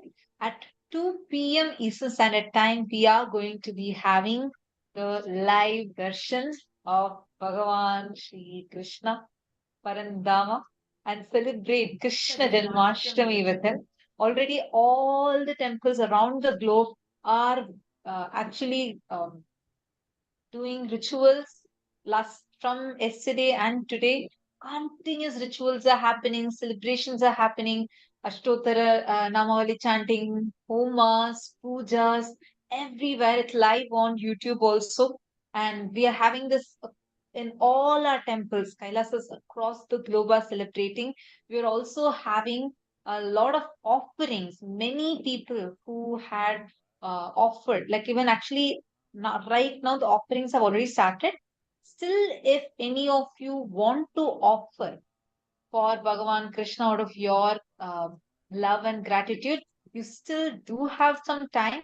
So, if any of you want to offer the offerings, like we have offerings of Go Puja, we have the offerings of uh, Tulasi Mala, like this, we have various different offerings that are available. So, if any of you want to offer, you can take a few minutes and quickly sign up.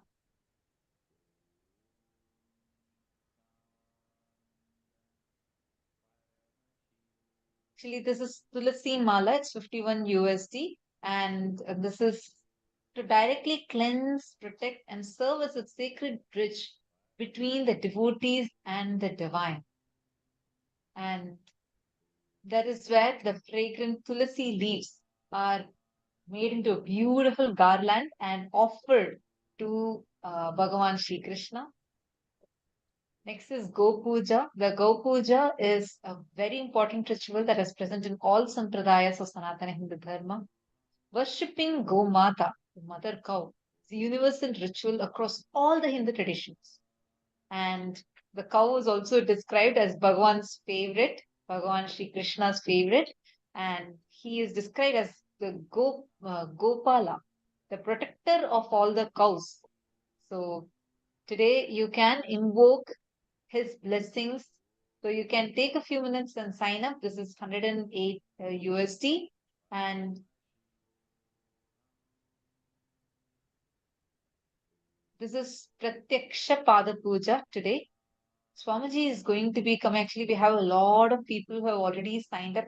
Many times you'll be hearing Swamiji blessing, right? Saying that I accept your Pada Puja. That opportunity is available today, where Swamiji is going to be sitting as Bhagavan Sri Krishna, and we are going to get some beautiful opportunity to offer Pratyaksha Pada Puja to his divine lotus feet. Pada Puja is a very sacred ritual where, like, you offer your love, deep gratitude in the form of puja to Swamiji's feet. And this is a tradition which has been practiced for thousands of years and considered as the most sacred offering by a disciple to the Guru. You can offer your love, gratitude, and you will be sitting literally, actually, earlier when it was physical, all of us will sit around Swamiji and we'll be offering it. And now you will actually feel, when you're sitting in the Pada Puja, you'll actually feel that you are sitting at Swamiji's feet. And Swamiji will be blessing you, and he himself will, like, call your name, bless you, see you, and give the blessings. So it's a very auspicious ritual which is going to be happening today. And today we are going to be experiencing Bhagavan Sri Krishna, and we are going to be offering the Pratyaksha Pada Puja to Swamiji sitting as Bhagavan Sri Krishna. This is one of the most sweetest way we all can connect. Krishna is the ultimate celebration of the cosmos. Swamiji tells that whole cosmos celebrates Krishna's happening. Krishna is that most beautiful and most auspicious happening. So we should not miss this at all. And any one of you that want to offer, what else is a better way than to connect with the Nija Avatar, who is himself, who is Bhagavan Sri Krishna's very consciousness, who is descended on planet Earth again, keeping true to his commitment. So we all learned about Vaikuntha Loka, right, in this session. Swamiji explained how Vaikuntha Loka is prema bhakti, means love, devotional love is Vaikuntha. Bhagavan Sri Krishna is from the Vaikuntha Loka, the parallel universe called Vaikuntha. He is directly from there, who descended on planet Earth, who lived a life of sacrifice, courage, romance, and joy. And connecting to this form today will bestow us with all the auspiciousness, whatever you need to experience, whatever you would like to have as a breakthrough in you. Pray to Bhagavan Krishna and he will grant all of those to you. So any one of you who wants, you all can take a few minutes and you all can go ahead and head to the website kailasa.org/Janmashtami, Krishna Janmashtami, and you can register there for all the offerings that you would like to. So there is also the butter pot seva, which is the Navanita, which is basically Krishna is known as Makhan Chor, means the butter thief. Because anywhere, any house, we keep butter with devotion. Of course, he doesn't come for the butter, he comes for the love and devotion. in his young age, like when he was when he was a toddler, the story goes very beautifully that anybody's house they used to hide and keep butter. He will go exactly to that house. He will take from there and he will consume. So that when you offer butter to Bhagavan Krishna, he will enter into you. That's all it means. Anyone out of love, if you offer the butter pot to Bhagavan Krishna, he will literally fill your whole inner space. And the Bhagavata Purana beautifully describes that the Gopikas, these are all the women in the Vrindavan, in the Gokul, basically wherever Krishna was brought up. They all used to purposely keep the pots in such a way, and they'll go and purposely boast about their sweet butter, delicious butter to Krishna, so that just so that secretly inside their heart they will somehow let Krishna come to my house and let him take the butter. And they all wanted to, they were all eagerly waiting to enjoy him coming and, enjoy him taking the butter and enjoying it. And they used to hide and watch the whole thing. Krishna will enter into you. Like he literally come. When see all that matters is devotion. When you offer the butter pot, which is very, very near and dear to Sri Krishna, he will himself come wherever you are. He will come and he will himself accept. He will enter into you and he will accept your offering. So this is a very special offering as well. And every one of you that are here with us today, please understand we're all literally having this most amazing and most auspicious blessings. So, any one of you who wants to offer the seva, you all can head to kailasa.org/Krishna Janmashtami, the link that's shown to you all here. Go ahead and you can read further and elaborate about what else is there, and you all can offer it. Do not miss, offer something out of your love to Bhagavan Shri Krishna today. Whatever is the minimum thing that you can do, at least take a step for that and offer to Bhagavan Shri Krishna so that you do not miss.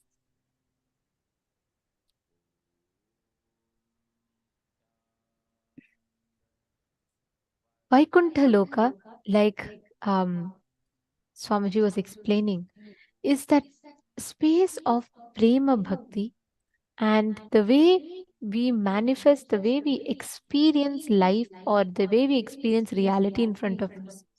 So today is that I will say it is like opening of that portal where just through this prema bhakti, through this divine love, you can directly connect to Bhagavan Krishna. You can experience this cosmic manifestation.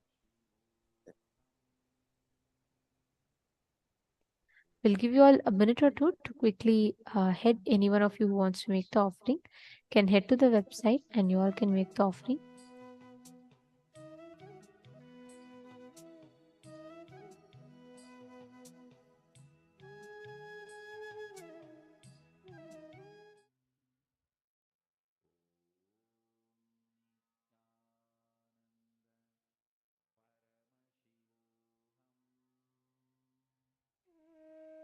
Wonderful, Maureen.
Yes.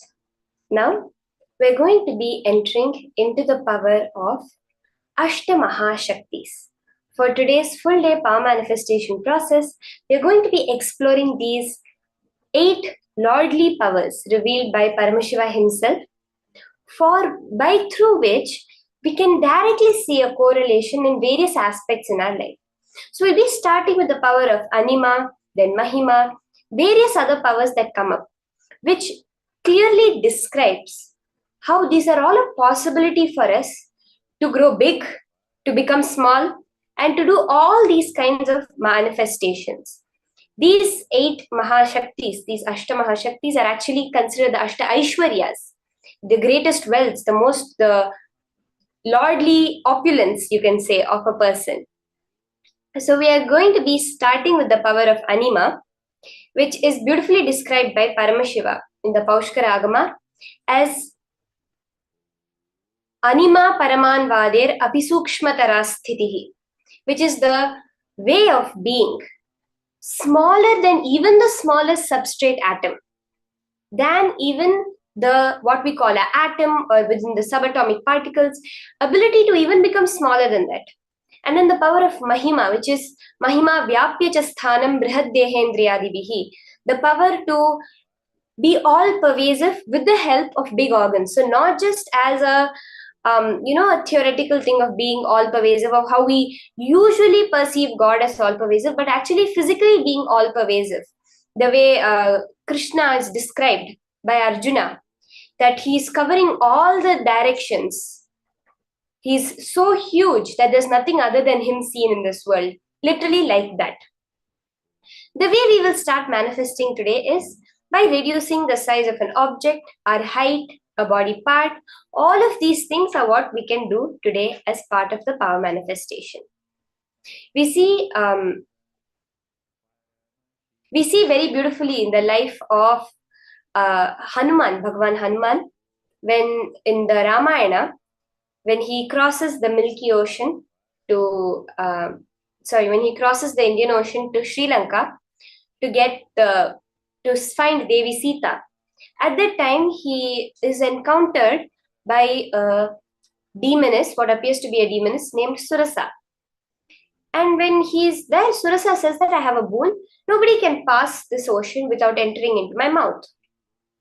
And Hanuman says, you're too small to contain me. And he grows the size of 10 yojanas. And 1 yojana is around 7 miles, 7.6 miles or so. So he grows to that height, just through the power. And Surasa enlarges her mouth to 20 yojanas.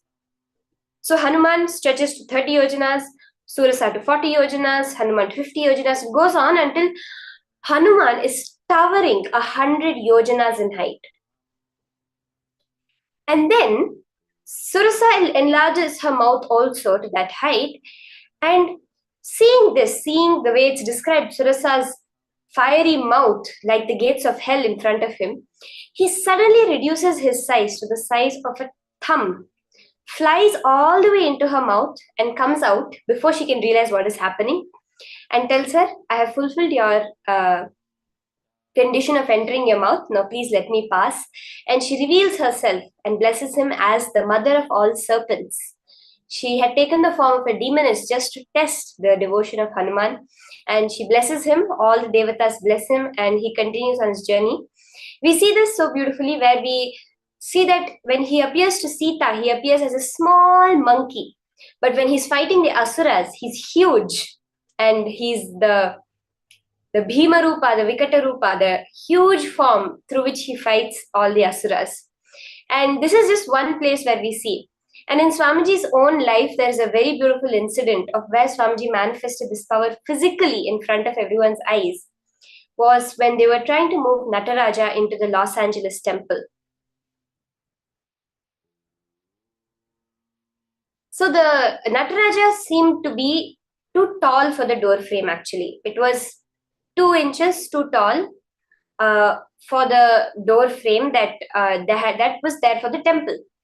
And so all the disciples and everyone who was going to be moving in, they came and told Swamiji, Swamiji, the Nataraja is too big. What should we do? Swamiji says, no problems. leave it. So they're like, okay. So then many days later, the time for moving the Nataraja into the temple came, and they put the Nataraja on 2-inch rollers. So the Nataraja was 2 inches taller than the door frame. Added with the rollers, he was totally 4 inches too tall. And when they took it near the door, they actually saw, yes, it was not going to fit. It was 4 inches too tall. So then they came back and they told Swamiji, it's not fitting. Let us do one thing. Let us break this door. We'll build a new door frame so that we can move Nataraja in. Swamiji said, no, nothing. Nataraja will fit. He tells both the two of the devotees, Adinavasis, moving over there, and tells them to push up on the door frame. So when you look at this, it seems quite illogical, right? Like a door frame which is held by 2 stories of concrete in place, you're going to push it and try to create space. But they were around Swamiji enough. They knew the impossible. Swamiji was capable of making it happen. They went. They just pushed up on the door frame as with all their pressure, and they came back. Everyone moved the deity, and then Swamiji went and he said, Nataraja, in you come to Shiva. In you come. And just like that, when the Nataraja approached the door frame, they saw that Nataraja would fit. He just seamlessly went inside, and there was nothing else. And then that bliss which erupted in all the devotees there witnessing that miracle of Swamiji was so intense, and Swamiji just went off for the next project. So this is how Swamiji so casually and so beautifully manifested exactly this power of changing the size, increasing the size of the door frame for Nataraja to fit. Now all of us are going to be manifesting this same power. Are we all ready? Can I have a yes from everyone if you're ready for this? Yes, Ma Krista, this is such a intense story, like so casually that also how Swamiji manifests. So if you're all ready, let's start the power manifestation. Now I want you all to understand very clearly. All power manifestation happens from powerful cognition. What are we going to be doing is, we are going to be taking an object, measuring the size of that object and keeping it in front of us, changing the size of it. So let's keep this round as we're going to reduce the size of an object. Now what object? I'm going to request all of you to get some object you consider precious to you.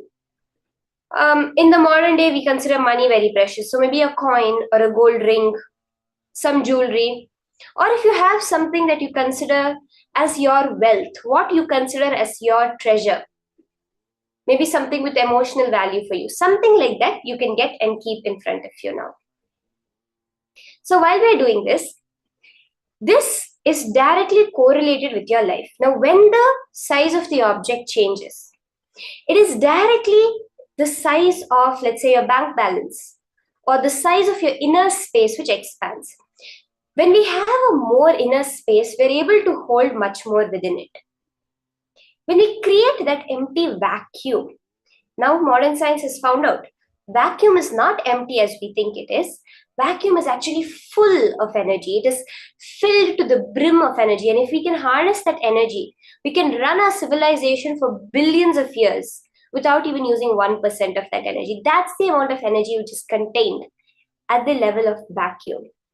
When you create that restfulness completely in your inner space, that emptiness, no thoughts, no emotions, no reactions, then, and when you hold that intense feeling connection to Swamiji, it causes a whole shift within you, which causes whatever you want in life to be attracted to you.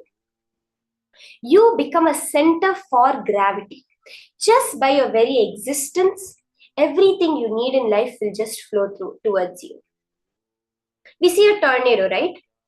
A tornado is rotating at such high speed, but in the center, there is only pure vacuum, pure empty space. It's so silent, calm.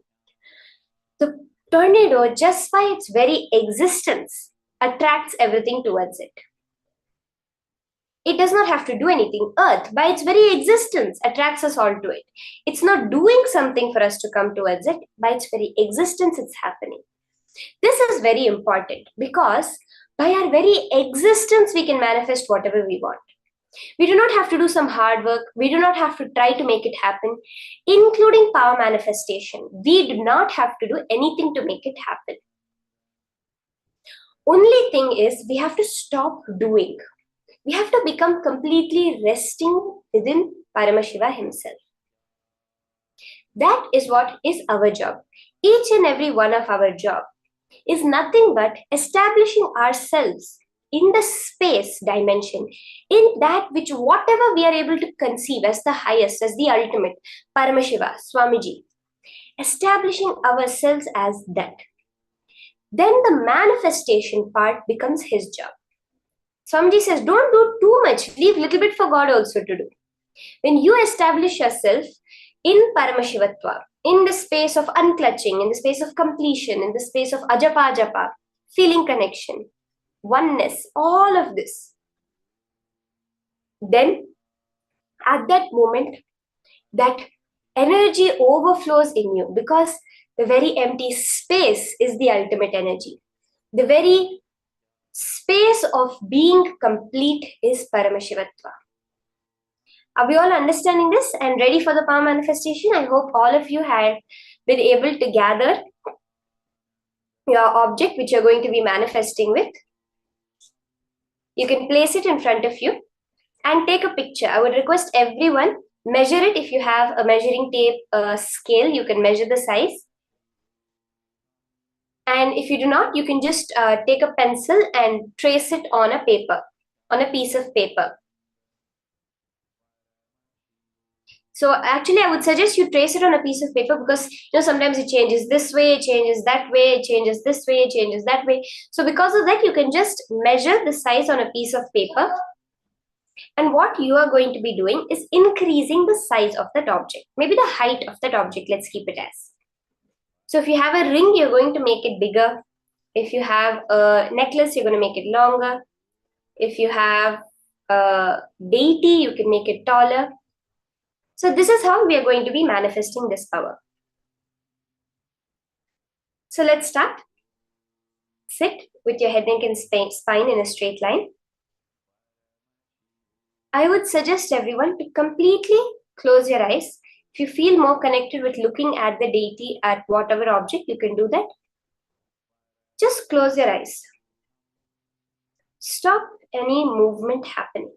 So once you have measured, taken a photograph of it, you can let go of it now. Now we have to forget that there is an object there itself. As long as we have a perception of an object, we have the duality. It is through the space of oneness that power manifestation happens. So first, withdraw anything going external. So close your eyes, center yourself completely, and stop any movement in your body. When your body's movement stops, automatically the inner space will settle down. Unclutch. Whatever is coming up, unclutch from it. Neither create thoughts, sustain thoughts, or even destroy thoughts. Don't engage with your thoughts in any way.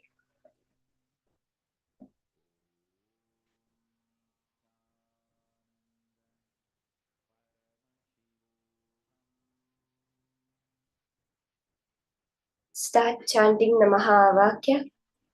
Om Nithyananda Paramashivoham intensely. Raising your frequency.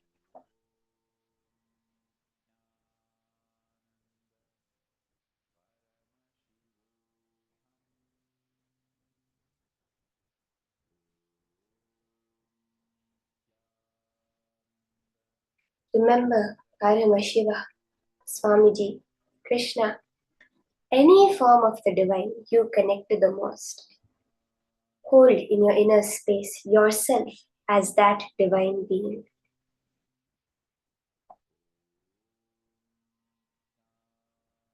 Take the sankalpa, and now no more does there exist anything other than you and Paramashiva.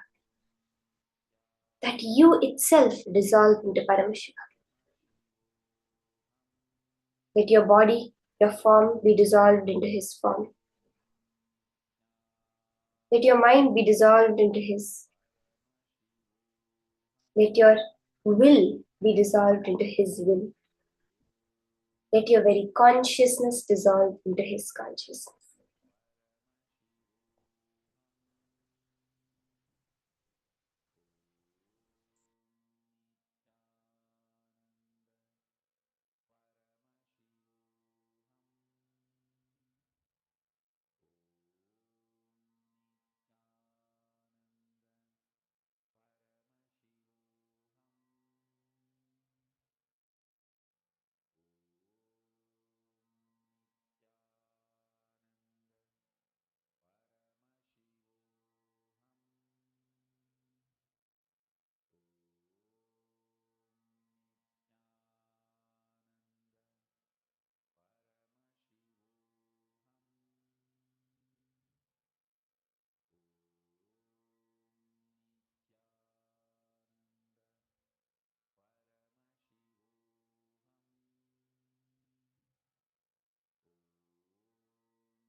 Intensely, let Swamiji, Paramashiva, Bhagavan Krishna flow through you.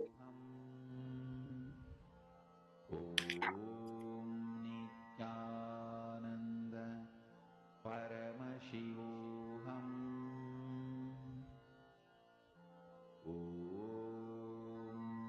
Nithyananda Paramashivoham.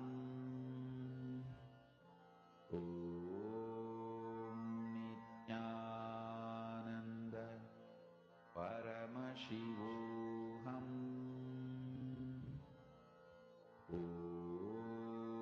Nithyananda Paramashivoham.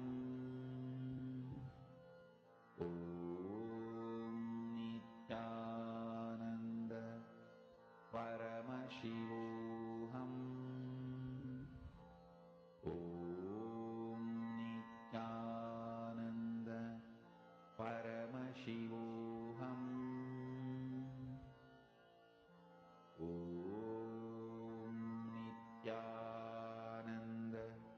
Paramashivoham.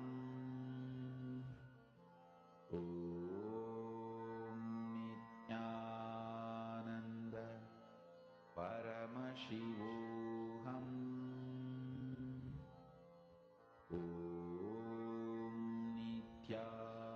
Nithyananda Paramashivoham. Nithyananda Paramashivoham. Nithyananda Paramashivoham.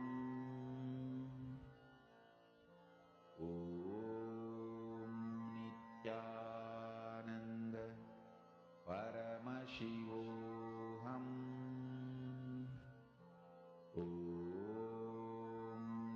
Nithyananda Paramashivoham.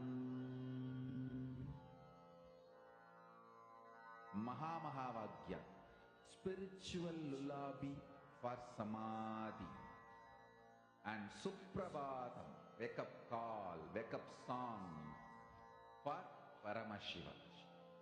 This Mahamahavagya is spiritual lullaby for you to fall into Samadhi. Suprabhatam, wake up song for Paramashiva to wake up in you. Just